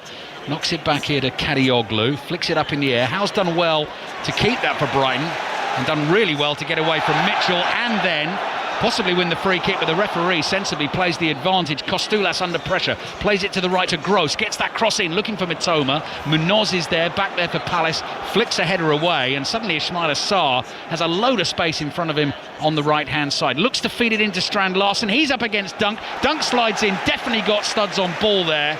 Maybe got a bit of Strand Larsen as well. Important challenge made by Lewis Dunk, and the ball's played up the left-hand side to Mitoma, knocked out by Lerma. Throw in for Brighton. Here's Danny. He's just really slow to get up there, Strand Larsen. That ball gets played in behind. He's in a race with Dunk, who kind of wins the ball but doesn't really clear his lines. And Strand Larsen is just really kind of slow to get up. He could have got back onto that ball in a dangerous position. Just looking at young Harry Howell, can we see him get on the ball a bit higher up the pitch? He's shown some lovely touches in his first half especially, and a lot of it's kind of been in deep areas. Can they get him kind of in and around that 18-yard box? You just see him pick up the ball there, and he's got that lovely balance about him. Wharton's first time ball very nearly found Pino running in from the left-hand side. So Brighton have got Verbruggen in goal, Kadioglu, who's on the ball right now, Boscagli, who's received it from Kadioglu. This will work well if every time I read a name out they receive the ball, but it's Boscagli and Dunk as the two centre-backs, De Kuiper the Belgian at left-back, Belabor and Gross in central midfield, the 17-year-old Howell, Jorginho Ruta, Karu Mitoma, and Haralampos Kostulas as the centre-forward with Danny Welbeck on the bench. Groans from the Brighton fans, giving the ball away. Munoz, dangerous, in an attacking position, looking for Strand Larsen at the near post. He puts his thumbs up, the big Norwegian. He liked the cross, he couldn't get on the end of it, and it's ended up in the arms of Verbruggen. And Palace have Dean Henderson in goal, so Lerma is on the right of the back three today. Maxence Lacroix in the middle, Chris Richards on the left. Munoz and Tyreek Mitchell, the wing-backs. Will Hughes on the yellow card and Adam Wharton in central midfield. Sarr, Pino and Strand Larsen on his debut, who, as Danny rightly said, one goal in the Premier League for Wolves this season, and that actually came from the penalty spot. 6 goals in all competitions for him. Hat-trick against Shrewsbury in the FA Cup and a couple against West Ham in the League Cup. To be fair to him, 14 goals all in the Premier League for Wolves last season. So he's certainly got the potential. Hasn't got going yet this season, but Crystal Palace need someone to score them goals to get them out of relative trouble. It's a very concerning situation at the moment. 6 points clear of the bottom 3. Mitoma's made a run through the middle, chests it down, Munoz follows him, and the ball runs into the arms of Dean Henderson. 5 minutes gone in the second half. 5 Live and BBC Sounds. Brighton 0, Crystal Palace 0. Just hoping ABB we just get a bit more quality from both sets of attackers really second half. We're looking at Crystal Palace. Strand Larsen, he's had some decent touches. Pino's been very quiet. He's someone that can produce moments of quality, but we haven't seen him on the ball enough. Sarr had that half chance in the first half. Similar with Brighton, really. Mitoma making a run in behind there, but Munoz doing a really good job of kind of tracking the run and seeing that attack out. We need a little bit more quality from both teams in the final third. Gross plays it across his own half here to Boscagli. Boscagli making a 4th Premier League start for Brighton, joined on a free transfer from PSV Eindhoven in the summer. Mitoma comes scuttling infield with the ball at his feet, zips one into the feet of Ruter, couldn't quite control that. Richards plays it back to his keeper Henderson, clears high in the air. Strand Larsen nods it towards the halfway line. Gross first there for Brighton, back to Dunk. Dunk opens play up for Brighton, and Kadioglu's encouraged by the home fans to get speeding away down this right. Looking for the 1-2 with Harry Howell. Great name for a footballer, that. Belongs in Roy the Rovers, doesn't it? Harry Howell should be playing for Melchester Rovers alongside Roy Race. Brighton 0, Palace 0. De Kuiper to Mitoma on the left. Back it comes here to Boscagli. Mitoma, first time ball round the corner. Into the feet here of the centre-forward Kostulas, just 18 years old. Does well, Brighton fans appreciate that, holds onto the ball, plays it back to Boscagli. Patient stuff build up from Brighton at the moment. Belabor to Dunk, Boscagli again, cross here to Gross, and Gross thinks about coming back to his goalkeeper Verbruggen, instead turns and works it out to the left hand side. Brighton continue the attack. making ground into the Palace half. Belabor driving run towards the edge of the penalty area. Kadioglu just got the ball caught between his feet. He's bundled it out here to Howell on the right-hand side. Howell is being shepherded away from goal. Great skill, though. Turns away from Pino. Early cross into the Palace area. Lacroix side-foots it away first time, and Belabor plays it back to Lewis Dunk. Next break in play will get a half-time score in the WSL on Spurs-Chelsea. That game you can watch on BBC Two this afternoon as well. So you could potentially watch that game with the sound down, listen to us if you wanted to have two things on the go at once. Good noise inside the Amex now, and Gross, outside of his right foot, plays it back to his goalkeeper Verbruggen, who just touches the ball forward to Lewis Dunk.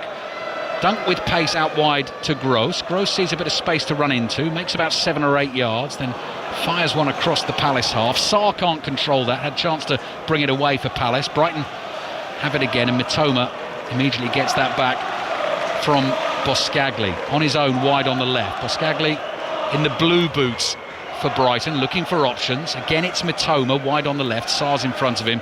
Comes back to Boscagli. Boscagli thinks about going back to Mitoma, turns, plays it to Dunk on the halfway line, and Brighton work it out to the right this time, and Pascal Gross, with the arms pumping, makes 15 yards forward, then opens his body up to side-footer pass to Howell, drops a shoulder, ball tied to his left boot, passes it back here to Dunk. Dunk forward to Belabor, wanted to take that ball on the turn, gets away from a couple of challenges, chips the cross towards Mitoma, the goalkeeper's read it, and Henderson is out to catch it. Spurs-Chelsea WSL half-time. Paul Gilmore. Tottenham 0, Chelsea 1. Kira Walsh's goal 5 minutes before the break separates the sides. It proved timely for the visitors, with Spurs having created a number of big chances. Holt hit the bar, England volleyed over from close range, but Walsh's goal separates the sides, Chelsea leading by a goal to 0. Evan Guesson is waiting to come on here for Crystal Palace. Didn't mention him in the build-up to the game, but another one of the January signings on loan from Aston Villa. Villa paid 26 million for him to get him from Nice in the summer, and here he is now on loan at Crystal Palace, and he will come on for Jeremy Pino, who rather disconsolately trudges off the field, takes his big blue Crystal Palace coat and slumps down into those comfortable padded seats in the dugouts beneath us. So Pino got 10 minutes there in the second half. Manager's seen enough, but got a new signing there to try out, and Guesson. Yeah, different kind of profile, different type of player, more pacey, athletic, stronger. Guesson, you can't really have too many complaints. Pino, I don't think. You know, I just mentioned him. It's been ineffective, really. Hasn't had too many touches, hasn't had any effect on the game. Throw in for Crystal Palace, which Chris Richards is waiting to take. 15 yards inside the Brighton half. The latest clearance very nearly found us here on the gantry. The ball fell about 5 rows short. Danny Gabardon was up above us all, ready to just power that header back downfield. Now Chris Richards looks like he's aiming for a long one into the penalty area. This is going to have to go some. Gives it everything. Spinning ball, corner of the box. Hal does well to leap and head it away. And this time Richards decides to play it back to his goalkeeper, Dean Henderson, who's only 10 yards short of the halfway line. He cannot afford to lose it there. Clips it forward with his left foot. Guesson, awkward control of the ball on his knee, but keeps it here for Palace. Then Will Hughes. Little left-footed pass from him. Back to Lacroix. Lacroix rolls it across to Munoz. Back to Lacroix in the centre circle, just inside his own half. Straight up the middle of the pitch to Sarr. Boscagli was in quickly on Sarr, then Mitoma's miscontrolled, and it's been that sort of game at the moment for both teams. Just when you think something's about to develop, it just hasn't quite happened. Points all important today. Pressure is there. Possibly a bit of tightness and a lack of form as well, of course. Neither of these two teams have found wins easy to come by over the last couple of months. Here's Lacroix, right-footed ball, asking Strand Larsen to chase. Dunk seems to have it covered. Doesn't play it back to his keeper Verbruggen, runs across the face of his own box, forward here to the 17-year-old Howell. Dunk is there in the right back position, up the line to Ruter. Nicely worked by Brighton, but then miscued by Gross. Quickly played forward by Wharton. Palace trying to keep this ball inside the Brighton half. Will Hughes turns out of a tight spot and was half caught there by Ruter, but does get given the free kick. 12 minutes gone in the second half. Brighton 0, Crystal Palace 0. Just both teams just really kind of sloppy in possession and There's not enough quality at the minute from either side. Brighton probably started the better start of this second half. Just had kind of Palace penned back, and Palace quite happy to just kind of sit in their shape and just try and make things difficult, and Brighton just kind of showing really an inability to kind of manufacture anything. And just in the last kind of couple of minutes now, Palace starting to get on the ball a little bit more themselves, but again, nothing clear cut really. Let's see what they can do with the free kick from deep. Will Hughes diagonal, headed back to the edge of the area. Strand Larsen is trying to turn, lays it off here to the edge of the box. Mitoma makes a challenge, he's then caught. That will be a free kick. Lerma went in heavily on Mitoma. You can hear the Brighton fans here baying for a yellow card. And referee Thomas Bramwell blows the whistle again. Is he going to call Lerma towards him? Lerma's ignoring him at the moment if he is.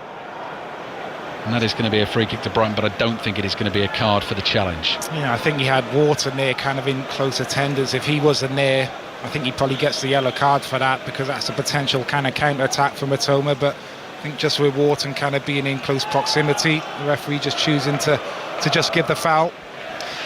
So commentary of Liverpool, Manchester City follows at 4:30 on 5 Live and BBC Sounds this afternoon. And Chris Sutton and Robbie Savage taking the calls on 6:06 from 6:30 through till 8. There's a pass looking to get through the lines, but it's well read by Lacroix. Clears with his left foot.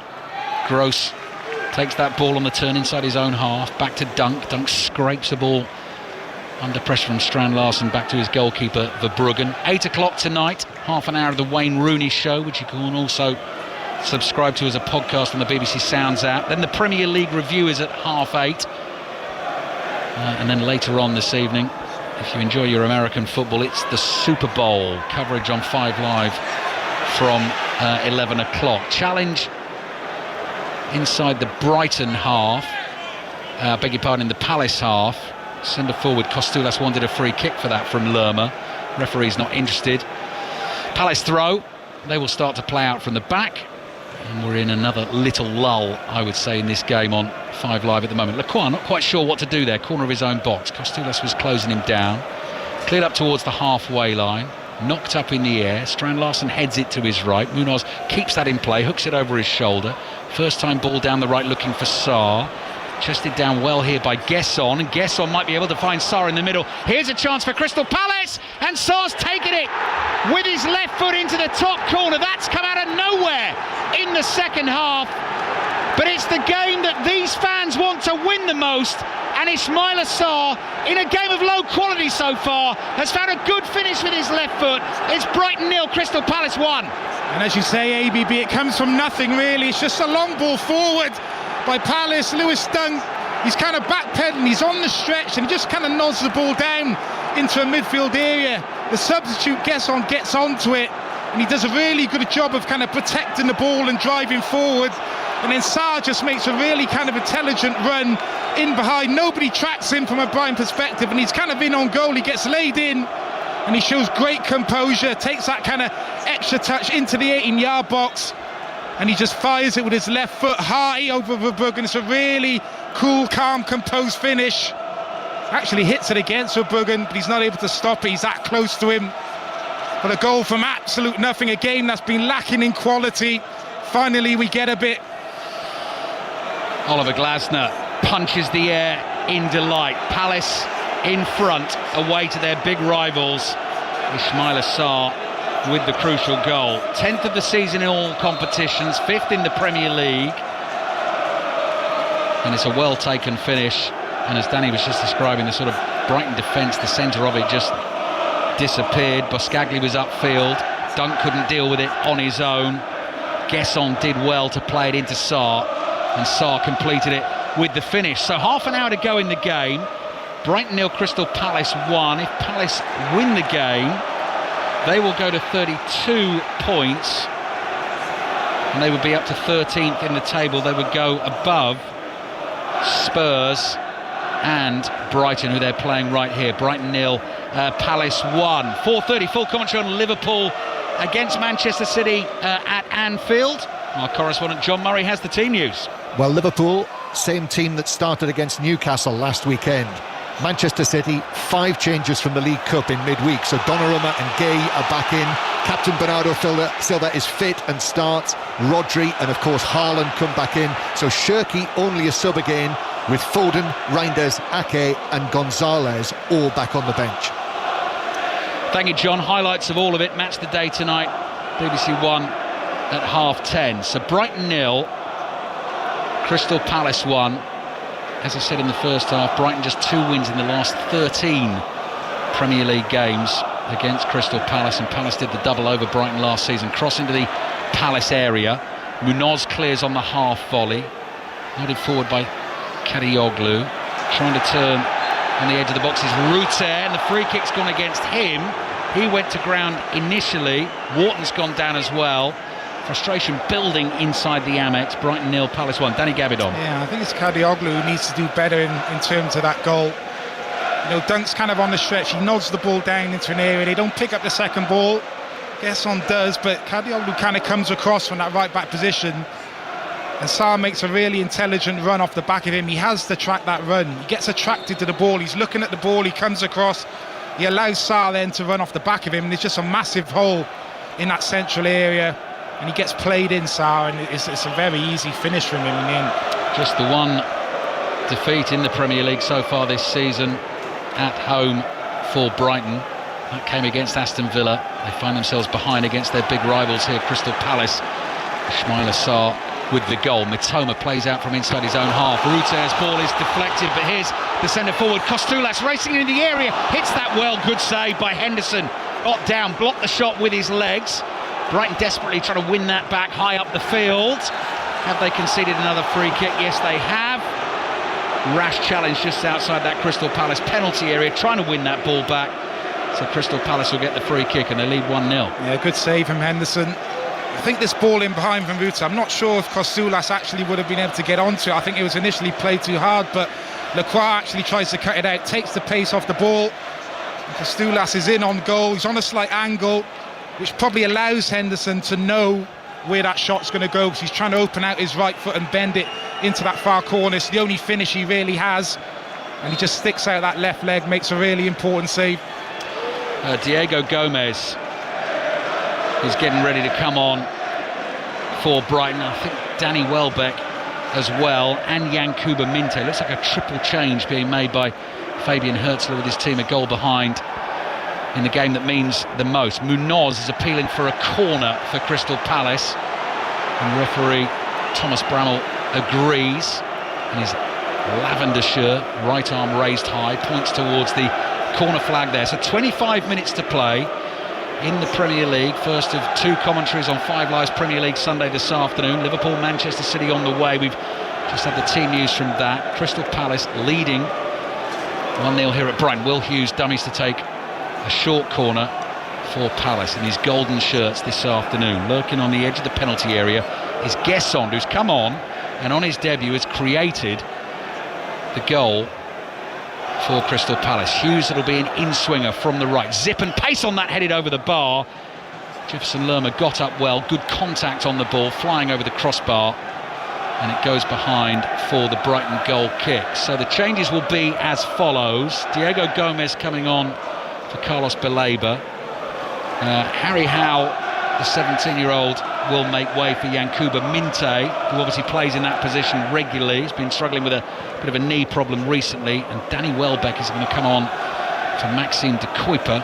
So striker coming on for left back, and that obviously tells you all about the urgency of the situation for Brighton. 1 win in their last 11 Premier League games. Strand Larsen chasing a long ball downfield. That just came off the back of the centre-back Buscagli, and now outside of right foot ball there from Kadioglu up to the halfway line it goes. Little flick and a trick from Kostulas. Nice ball. Finds Baleba. Pascal Gross receives it inside right channel. Plays it out to Howell on the right. Likes to chop back onto that left foot. Covered at the moment by Wharton. Kadioglu's involved again. Dunk to the edge of the box, flick there, looking for the run of Ruter, not quite the same wavelength as Gross, and it goes through to the Palace goalkeeper Dean Henderson. Danny Gabidon. Yeah, you just see the importance there of Adam Wharton, what he does there to kind of help his full-back there, Tyreek Mitchell, because when you have a kind of a left footer playing on the right and they want to cut inside, it's not always easy defensively to stop that. But as he tries to come inside there, he's got Wharton there as well, and he's just got kind of nowhere to go, and he ends up having to play the ball square, just takes kind of the momentum out of the attack, and in the end Brighton just kind of giving the ball away. But no surprise to see changes here. Just interesting to see if maybe Kostoulas comes off, or if he stays on and he actually maybe play with two up top with Welbeck coming on. Sri Lanka, from their 20 overs in the T20 World Cup, have made 163 for 6, so Ireland need 164 runs to win. Commentary over on Radio 5 Sports Extra. This is 5 Live. All of the stations available via the BBC Sounds app, of course, so you can take us with you wherever you go. Brighton 0, Palace 1. 3 Brighton subs waiting to get onto the field. Dunk side-foots a pass to Gross. He's 10 yards outside his own penalty area. Cross to his goalkeeper Verbruggen. He launches it long down the left-hand side. Mitoma's trying to get in behind. Powerful header from Lerma as the right-sided centre-back, doing a good job there this afternoon for Palace. And he gets it safely into the arms of his goalkeeper, Dean Henderson, who made the important block with his leg from Kostoulas. And are we going to see the record-equalling appearance from James Milner this afternoon? I wonder. Mitoma looking for Kostoulas again, tried a trick, he's lost the ball, and Palace suddenly coming away with it, and Brighton look vulnerable as Palace come on the counter. Wharton stretching his legs, goes wide to Munoz. Munoz back to Wharton. Inside right channel, Munoz is still lurking on the right, plays to Wharton again, left-footed cross in towards the far post beyond Tyreek Mitchell. Look at the left full-back there attacking that at the far post, but couldn't get anything on it. It goes behind for the goal kick. Yeah, good from Wharton again, though, just anticipated in that midfield area as that ball comes into Kostoulas. He knows he's on the front foot, intercepts, and then just sends Palace on the counter-attack, and in the end Brighton doing just about enough of a good job getting kind of bodies back quickly, and Wharton just looking to deliver that ball into that far post area, not quite able to pick anybody out. So Brighton make the triple change. That's Danny Gabidon with us here at the Amex Stadium. They're trailing Crystal Palace by a goal to 0. Danny Welbeck comes jogging on. Goals have not been so easy to come by recently for him. Instructions coming on as well. I've seen the manager there, Fabian Herzler, talking to a couple of the players. Called Pascal Gross over just to talk it through how they're going to play. Diego Gomez has got the skills, of course, the Paraguayan, to turn again with the jet black hair, bright yellow boots. He's out on the field now too, cleared away by the goalkeeper Verbruggen out to the right. Minte leaps high, nods it down, Welbeck chases. So we've Got Welbeck and Kostoulas, Danny, as you were talking about, out there for Brighton as a sort of two-pronged central striking force. Here's Minte, he's lost it on the halfway line. Gross steps in to try and help him out. It comes out to the left for Palace to Mitchell. He's got Minte behind him. Mitchell turns blind and plays the ball forward to the edge of the Brighton penalty area. No one there from his team, so Verbruggen is able to just knock it to Lewis Dunk, and Brighton will start to walk it up towards the halfway line. Almost looks like a back three for Brighton now, because Ruter's still on as well. You've got the two strikers, Minte coming on, Minte on this right hand side. This looks a bit more like a back three now for Brighton. Gross on the turn is Gomez. First couple of touches of the game for him. Mitoma in his bright orange boots plays back to Gross here. Brighton have got to try and force the issue, trailing their great rivals Crystal Palace 1-0. Less than 20 minutes to go. Ruter's battling hard to try and keep it. Palace have done well here, and Guesson crosses the halfway line with the ball. Pascal Gross gets in his way, wins it back for Brighton. Lewis Dunk screams in frustration with the ball at his feet and side foots it out to Gross on the right. Knocks it just infield here to Kadioglu. And Buscaglia is able to bring it over the halfway line, goes wide to Mitoma. Mitoma knocks it back into his own half. That's a little bit loose. Onto it is Jorgen Strand Larsen on his debut here for Crystal Palace. Angles tight, drives it hard, and it's saved with the legs by Bart Verbruggen. He didn't really have support there, Strand Larsen, so he went for goal from a difficult angle. Yeah, didn't need the support, but his touch is really poor. Takes himself wide, and that makes the chance much more difficult. Sloppy from Brighton. Square pass gets cut out, Strand Larsen. If he gets his first touch right, the chance is easier for him, the angle's better, but his first touch is poor, takes himself wide, and then he just has to kind of take the shot on from a really tight angle, and Verbruggen's able to save. Crystal Palace leading 1-0 at Brighton. No wins in their last 9 Premier League games, no wins in their last 12 games in all competitions. One of those a defeat on penalties. High, long throw into the near post. Welbeck jumps, nods it behind, and that will be a corner for Crystal Palace. I think they're going to take their time, so let's go quickly in the WSL to Tottenham Hotspur Chelsea. There's been another goal. Paul Gilmore. Tottenham 0, Chelsea 2, and the goal scorer Alyssa Thompson, she fired in after Kopp had initially saved from Nusken. So Tottenham 0, Chelsea 2. Can watch that on BBC 2 right now. Chelsea 2-0 up away to Spurs. Will Hughes fizzes that in. The header there from Strand Larsen is off target. Got himself into position well, moving away from goal, turning his body, couldn't direct the header on target. Just over 15 minutes to play, and it's Brighton 0, Crystal Palace 1. Goal kick is taken short. Gross back to Dunk. Gross then hollers at Dunk to clear. Gross involved again. Up it goes to Welbeck. He's got Lacroix right behind him. Lacroix might have been caught there by Minte, who jumped in energetically on the halfway line. Thankfully, both players back on their feet. Lacroix is hobbling slightly. Didn't make anything of that. And the ball eventually went out for a Brighton throw, and they're going to try and attack from deep from their left-back position. Bringing the ball up to the halfway line. So as Danny says, pretty much a back three for Brighton now. Lewis Dunk side foots a ball out to the right. There's Kadioglu. Minte is involved again. Plays it back to Dunk. Dunk across the halfway line. Crystal Palace got it all covered at the moment. Boscagli out to the left to Mitoma. Chip ball now down the left for Mitoma, which he chases after. Can't keep it in play. Tries a sneaky one there. Try and fool the assistant referee, but he spotted that. He's got his flag up. That is going to be a throw-in for Crystal Palace. What have you spotted here, Danny? Yeah, looks like Kamada's going to be coming on for Palace, and Brighton just lost kind of momentum, really. Started the second half well. Obviously, that goal's knocked them back. Fabian Herzler's kind of changed his system.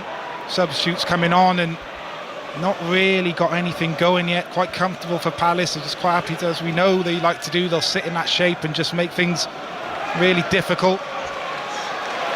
Here's Gross. Chip ball down the middle of the pitch looking for Welbeck. Well read by Lerma. Leaps high, heads the ball away. Gross is there for Brighton. Nods it down to his right-hand side. Kadioglu to Dunk. Back to Kadioglu on the right. Palace have got that covered, so Dunk again, just inside his own half. Forward it comes to Gomez. He's rushed out of possession there by Will Hughes. Fouls Hughes. And so Crystal Palace win themselves a free kick. Trying to close this game down. Leading 1-0. Ismaila Sarr, the scorer. Full commentary of Liverpool, Manchester City on the way here on 5 Live. So Daichi Kamada will come on in central midfield, and he will replace Will Hughes, who's done a sterling job for his team this afternoon. And there's now less of an identification problem for us down in that midfield.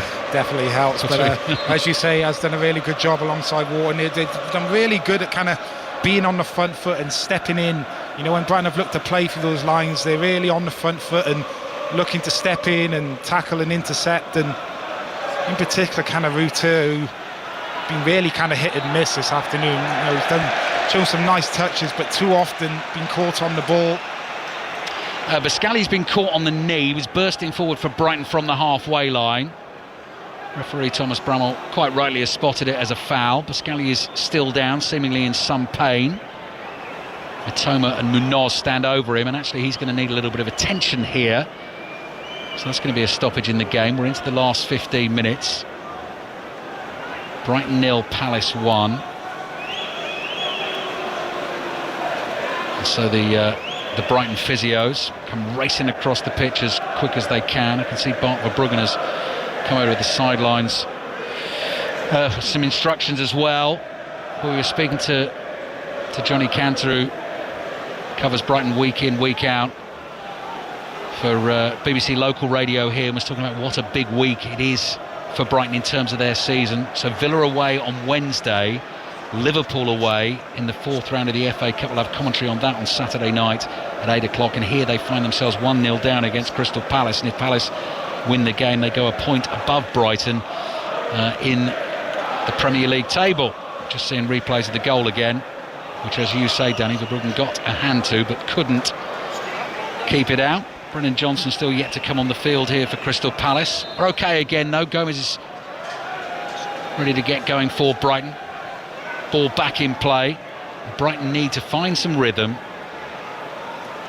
inject a bit of urgency into it. Long ball from Lewis Dunk down the inside left channel. Dean Henderson covers it. He's outside his box, but he's able to shepherd the ball out of play. And there's just a little bit of push and shove there between Danny Welbeck and Jefferson Lerma.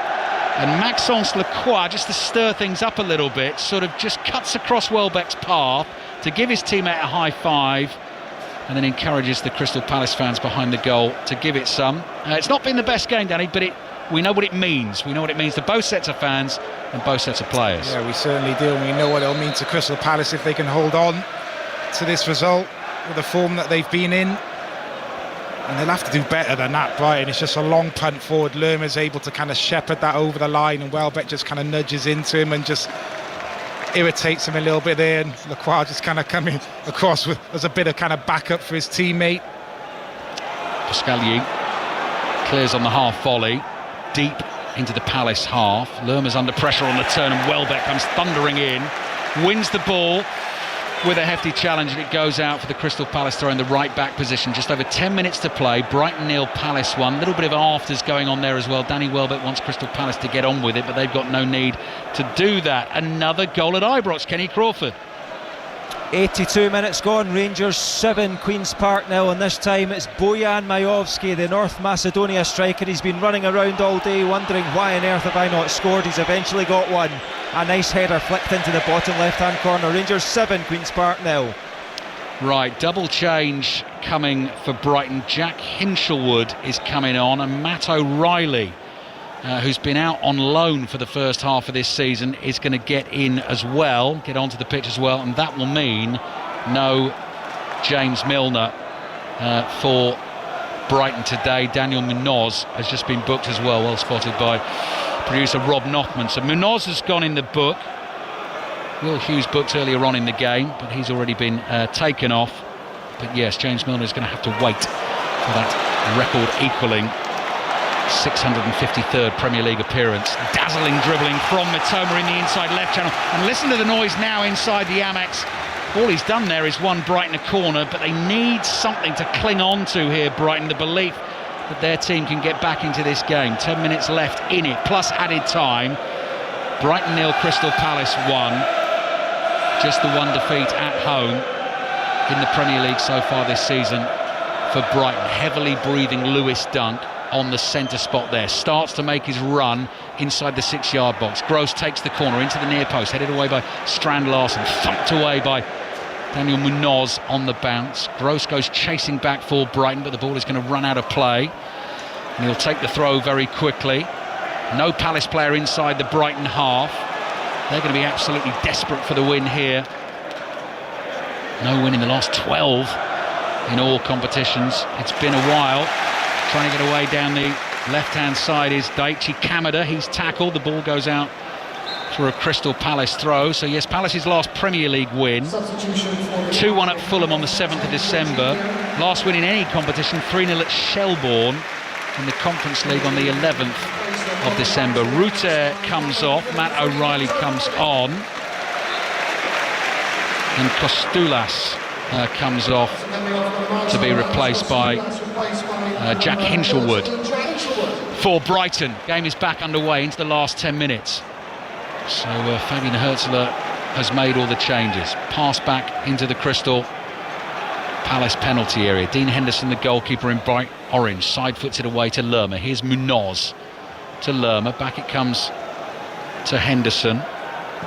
O'Reilly hurtles in to try and close it down. The ball is cleared long downfield and headed away. Welbeck is there for Brighton on the halfway line, opens things up.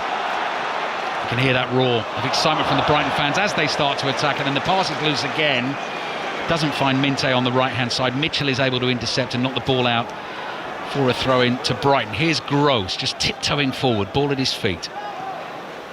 Goes to the right to Kadioglu. Plays it across the halfway line here to Boscagli. Lewis Dunk, the skipper, involved again. Right-footed pass, meaty ball, low, up towards O'Reilly, wide to the right. Back to Gross. If someone's going to play the pinpoint pass, you feel it might be Gross. He's been caught there by Guesson. So Brighton will have a free kick, central position, 40 yards from goal. Danny. Yeah, but he gets the ball there, Pascal Gross, and he's just looking for options. And they've got so many attacking players on the pitch now, Brian, but so many players kind of ahead of the ball. And he doesn't really have any options because Palace is just kind of sat in his shape and they're just kind of nullifying that space. And they need a bit more movement, Brighton, people to kind of come towards the ball. And then maybe a player doing the opposite, someone then trying to make a run in behind. But they're all kind of just stood up on that Palace kind of back line. And there's no one really to kind of pass the ball to because all that space is just being nullified by Palace. Key moment of the game came just after the hour, the Ismaila Sarr goal. Pascal Gross's free kick, headed away there by Chris Richards. Toma is there, just inside the Palace half. Assesses his options, goes wide to the right to Gross. That's a hopeful cross with his left foot from deep, headed away. Wharton controls it with the studs of his left boot, and Tyreek Mitchell sets off like a hare down the left-hand side, knocks the ball ahead of him. Minte goes chasing for Brighton. Important defensive work that. Back to his goalkeeper. That was a risky pass from Verbruggen. Just knocked it past Mitchell, who's had stretched out a foot because he knew where it was going but couldn't get a touch on the ball. And maybe we're going to get an open last 6-7 more minutes or so, plus a bit of added time at the end of the game. Liverpool, Manchester City on the way here on 5 Live and BBC Sounds. That was Strand Larsen, was it? Booked there for slowing the game down. Pulling O'Reilly back there, stopping the counter-attack. Knew exactly what he was doing, and Brian just trying to get on with it really quickly, and the ref obviously wasn't quite ready in terms of pulling his yellow card out for Strand Larsen, so just halting Brighton's momentum slightly there. Minte looking for the first time ball, hits the chest of the defender. Kamada to Strand Larsen, just flicks it on here to the goal scorer Sarr. Very clumsy challenge by Diego Gomez. It looked like he was looking for a piggyback there from Ismaila Sarr. He was just desperate to stop him getting away, and quite rightly gets booked for the challenge. It builds the frustration for Brighton, but they have just not. I mean, we were saying at half-time, Danny, we felt that possibly they were the more likely, they had more possession. I think we were saying that the XG figure was higher as well. They just never really looked convincing. No. I think as this second half has gone on, they've actually got worse. Yeah. With a change of system as well, hasn't really helped. Their build-up has been really poor. And you look at Brighton over the last few years under different managers, likes of De Zerbi, Graham Potter, where they were so brilliant in possession of the football, made it really difficult for teams kind of coming here. Slightly different under Fabian Hürzeler, is a bit more of a mixed bag, I say, with a style of play, and just the build-up and the sloppiness in possession at times is killing them, really. They can't get anything going. Danny Gabardon's former club, Crystal Palace, leading here 1-0 at Brighton. Dunk backpedaling, heads the ball towards his own byline. Overhead clearance there from Kadioglu, and that's clever from Mitoma on the spin. Here's Matt O'Reilly inside that Palace half, floated crossfield pass. Pascal Gross is chasing hard, keeps it in down by the dead ball line. Minte in support on the left-hand side. Offside flag stays down at the moment. Here's Gross, tries to work it back into the 6-yard box, and then the flag goes up. So the assistant referee lets it play. And every time the Crystal Palace back three break something up or have some success against this Brighton attack, there's chest bumps, there's high fives. Maxence Lacroix, Jefferson Lerma, Chris Richards enjoying their work. Really sort of proud about trying to keep the clean sheet here, Danny. Yeah, this is more like the Palace that we're used to kind of seeing defensively. I think of late they've been a little bit too easy to play against, feeling a little bit sorry for themselves, but today they've been much more like the Palace of old. And Pascal Gross, he doesn't want that pass play back really there. He does well to keep the ball in on that far side, and Minte just needs to kind of get it out of his feet and cross the ball into the box, but he plays it back into Gross there, and he just can't get himself back on side, doesn't actually want the pass there. Goal scorer Ismaila Sarr is off. Big hug from the manager, Oliver Glasner. His team 3 minutes plus added time away from a first win in 13 games in all competitions, a first win in 10 games in the Premier League. But still some work to do here at the Amex Stadium, but as Danny Gabardon's just been saying, Brighton have just not quite been able to get it going, and Lewis Dunk, if he meant to do that, that was clever. Steepling ball, which he backheaded towards his goalkeeper Bart Verbruggen, who was able to make the catch. So we're into the 88th minute of the game here. Brighton 0, Palace 1. Full commentary of Liverpool, Manchester City on the way. You can have your say on 6:06 tonight from 6:30 through until 8 o'clock. Ball across the halfway line from Gross. They go back to their goalkeeper, Brighton. The Brighton fans don't like that. Verbruggen quickly plays it forward to the left-hand side. Pascal Gross now joins the attack, waves his left arm furiously, wants this long diagonal up to the edge of the air. Oh, Richards loses Matoma, sticks out a left leg, ball goes up in the air, works out well for Richards in the end because Henderson is able to leap and catch it cleanly underneath his own crossbar. I thought for a second there Matoma might be in, Danny. Well, he was in, but it's just his touch as he brings it down onto his chest, back into the path of Richards, so as he turns he's just able to stretch that left leg out and recover. But they're probably better off just doing that now, Brighton. You know, with the players they've got in the forward areas, just go a bit longer, pump the ball into the box and try and get some second balls, because they're trying to play through Palace and really struggling to do it. Yeah, they're struggling at the moment. Brighton, the ball is loose inside their own half. So we've got a minute of the 90 plus added time to be played. Crystal Palace leading with the Ismaila Sarr goal. Here's Matt O'Reilly running with the ball at his feet. Matoma did well to keep that pass actually in play, but couldn't do much with it. Palace try and come on the break. Oh, Strand Larsen definitely got a kick high in the back of the leg there. Olivier Boscali roars in frustration at the decision going against him, but you could see that clear as day from up here. And Strand Larsen is going to be hauled to his feet and actually receive treatment for, it looks like he's suffering a bit of cramp as well. So Maxence Lacroix is going to help him out with that. We said it right before the start of the game, Daddy. We felt it was going to be tight. Both teams absolutely desperate for a win, and whoever got the win, it's going to be so precious for Crystal Palace. It's going to be a first in 10 Premier League games, and if they get it, it's going to take them above Brighton in the table and just give them that little bit of breathing space as well away from the bottom three. Yeah, I think both teams in terms of kind of relegation, they both kind of have a bit of breathing space, both of them, but in terms of kind of confidence and trying to build a bit of momentum, this is going to be huge for Crystal Palace. And this is kind of what Palace do. It's kind of the Palace of old, this kind of performance that we've seen where they've been really defensively solid, haven't created too much going forward, but you know, the one kind of opportunity that they have had in this second half, they stuck it in the back of the net and off the back of the goal, have looked very kind of comfortable, haven't been too troubled defensively. Oh, flick on here, might find Danny Welbeck. Oh, that's good defending, really good defending from Lacroix. Just leans down, nods it away from Welbeck, who had a high left boot there trying to control the ball. Brighton pick up on the clearance though. 6 minutes of added time at the end of this game, that's already begun. Cross from deep from Kadioglu is no good at all. He was leaning back off balance, it's straight into the arms of the Palace keeper Dean Henderson, who catches it cleanly, and you can hear some boos and jeers and catcalls around the Amex Stadium. Henderson is quite happy to just smash this ball high downfield. Pascagli plays it back into the 6-yard box, and Verbruggen has to be careful there. Delicate touch, plays it to his right hand side. Kadioglu up towards the halfway line. Welbeck steams in, wins a header. Mitoma cushions a header forward, nodded down, but it's pinging around here and Brighton just can't get it down and build play like they want to. Now Mitoma's on the ball again in the centre circle. Gets it out to Minte on the left-hand side, tries to knock it past Munoz, blocked by Munoz, and that is a free kick for Brighton, but you can hear what the Brighton fans are calling for as well, because Daniel Munoz is on the yellow card. He walks away, and he's hoping he's not going to get booked for that challenge as well. Yeah, the ball goes past, so the man goes past, not both. Munoz gets really tight there, and Minte just knocks it past him, looks to go the other side, and that left arm kind of comes out. There's no way he's going to allow Minte to get the other side of him. 4 minutes of added time remaining. Brighton 0, Palace 1. Tense game. O'Reilly, high, deep, swinging free kick to the far post. Lerma heads it, gets to his own headed clearance, clears it with his left foot. O'Reilly is back there for Brighton in the blue and white stripes. Plays back, that's all he can do there. I don't know what the Brighton fans are frustrated about there. Plays it back to Verbruggen, who's got a better view of the field now to launch this long. Up towards the edge of the penalty area. Dunk is beaten in the air.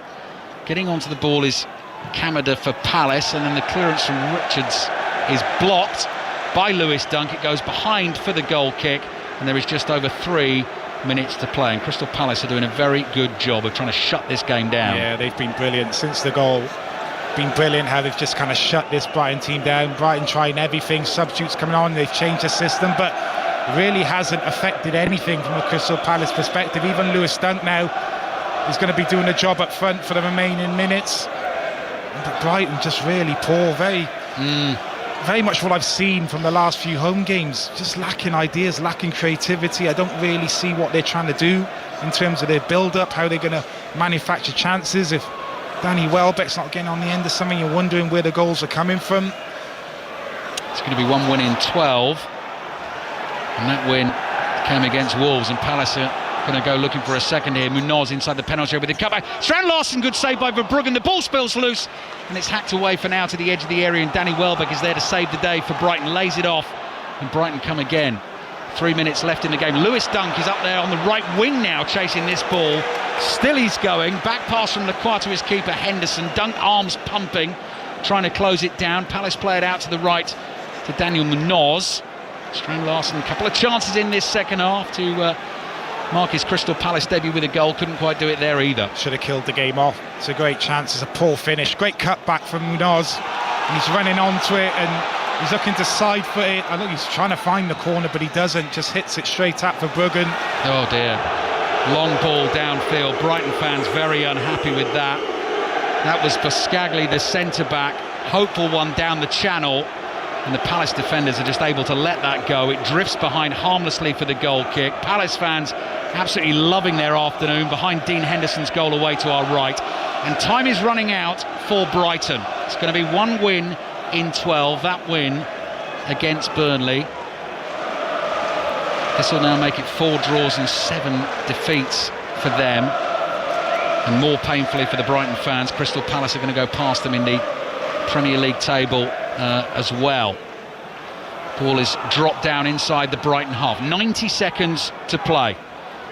5 Live and BBC Sounds. Mitoma, hopeful ball away from the right. Headed up in the air.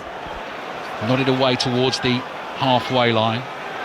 Buscagli again. Finds Minte. Minte's pass is across the Crystal Palace half. Brighton have got to find some magic from somewhere pretty fast. That's got to be a foul by Lewis Dunk on the edge of the penalty area. That is pure frustration. He wasn't going to be able to get to the header, and that was just a hefty shove on his opponent, who quite gratefully takes the invitation. Jefferson Lerma goes down. That'll be a free kick for Crystal Palace. They're almost there. He's been really good, Lerma. Just dropping back into that back three. It's not a position that's unnatural to him. He's done it many a time, but he's been excellent today. First half, found it a little bit more difficult. Certain 1v1 situations where Mitoma was able to skip by him, but second half he's been rock solid defensively there. Does a great job there on Dunker there, just not allowing him to attack the ball. Not been a game of high quality, certainly safe to say. Liverpool, Manchester City on the way here on 5 Live. Crystal Palace have the ball where they want it, inside the Brighton half, trying to close it out. Flag is up for an offside against Brennan Johnson. And my stopwatch tells me the 6 minutes of added time are up. Crystal Palace did the double over Brighton last season, finished 0-0 at Selhurst Park in November, and Crystal Palace have won this game, and you can hear the reaction from the Brighton fans, unhappy. Only a second home defeat in the Premier League this season. It's the game that means the most to these two teams, and importantly for Crystal Palace too, they will go above Brighton in the Premier League table. It was low on quality. The goal that settled it came from Ismaila Sarr just after the hour mark in the game. I can see Maxence Lacroix in front of the Crystal Palace fans, is down on bended knee, arms held out wide, celebrating the victory. They worked hard for it. They've not had one of those for quite a while under Oliver Glasner. An important win for Crystal Palace, Danny Gavidon. Yeah, big game for both teams, and it's Palace that come away with the points. They've been on a really poor run of form. I have to say it was an excellent performance from today, very much back to the Crystal Palace of old, really strong defensively, and then with the one kind of moment that they were able to kind of create second half, they stick the ball in the back of the net. Ismaila Sarr with a really composed finish, and just the way they kind of managed and controlled the game after getting the goal was very Crystal Palace like, dogged defensively, Brighton really tried everything, substitutes coming onto the pitch, they changed formation, but they just were not able to unlock the door. Really poor from Brighton again. They just struggled to create chances. You're looking at, I don't know how they play anymore, Brighton. They've got a bit of an identity crisis for me, and I never thought I'd kind of say that, but they just lack creativity and ideas, and very, very comfortable for Palace second half, and that is a big, big win for them. I've just seen Dean Henderson, the captain, knee slide in front of the Crystal Palace fans, kissing the badge. You can see kind of what it means to them. All the Palace players going over now, applauding the fans, and that was a big, big win for Crystal Palace. They needed that one. Yeah, tale of two clubs very much here in terms of that result. So one win in the last 12 Premier League games for Brighton, only a second home defeat of the season in the Premier League. It means a heck of a lot to Crystal Palace and their fans. Players and fans celebrate together at the Amex. A first win in 10 Premier League games. It has finished Brighton 0, Crystal Palace 1. Ali, Danny, thank you very much indeed. Palace players going wild in front of their fans. I just saw Dean Henderson hug Oliver Glasner so tight, he might have cracked a rib. I mean, Henderson pumped up after that. Crystal Palace 13th in the Premier League table, above Brighton, who are now on 31 points. They are 8 points above third bottom West Ham, 1 win in 12. We'll see if we can bring you some live reaction, perhaps from the Palace manager Oliver Glasner, before kick-off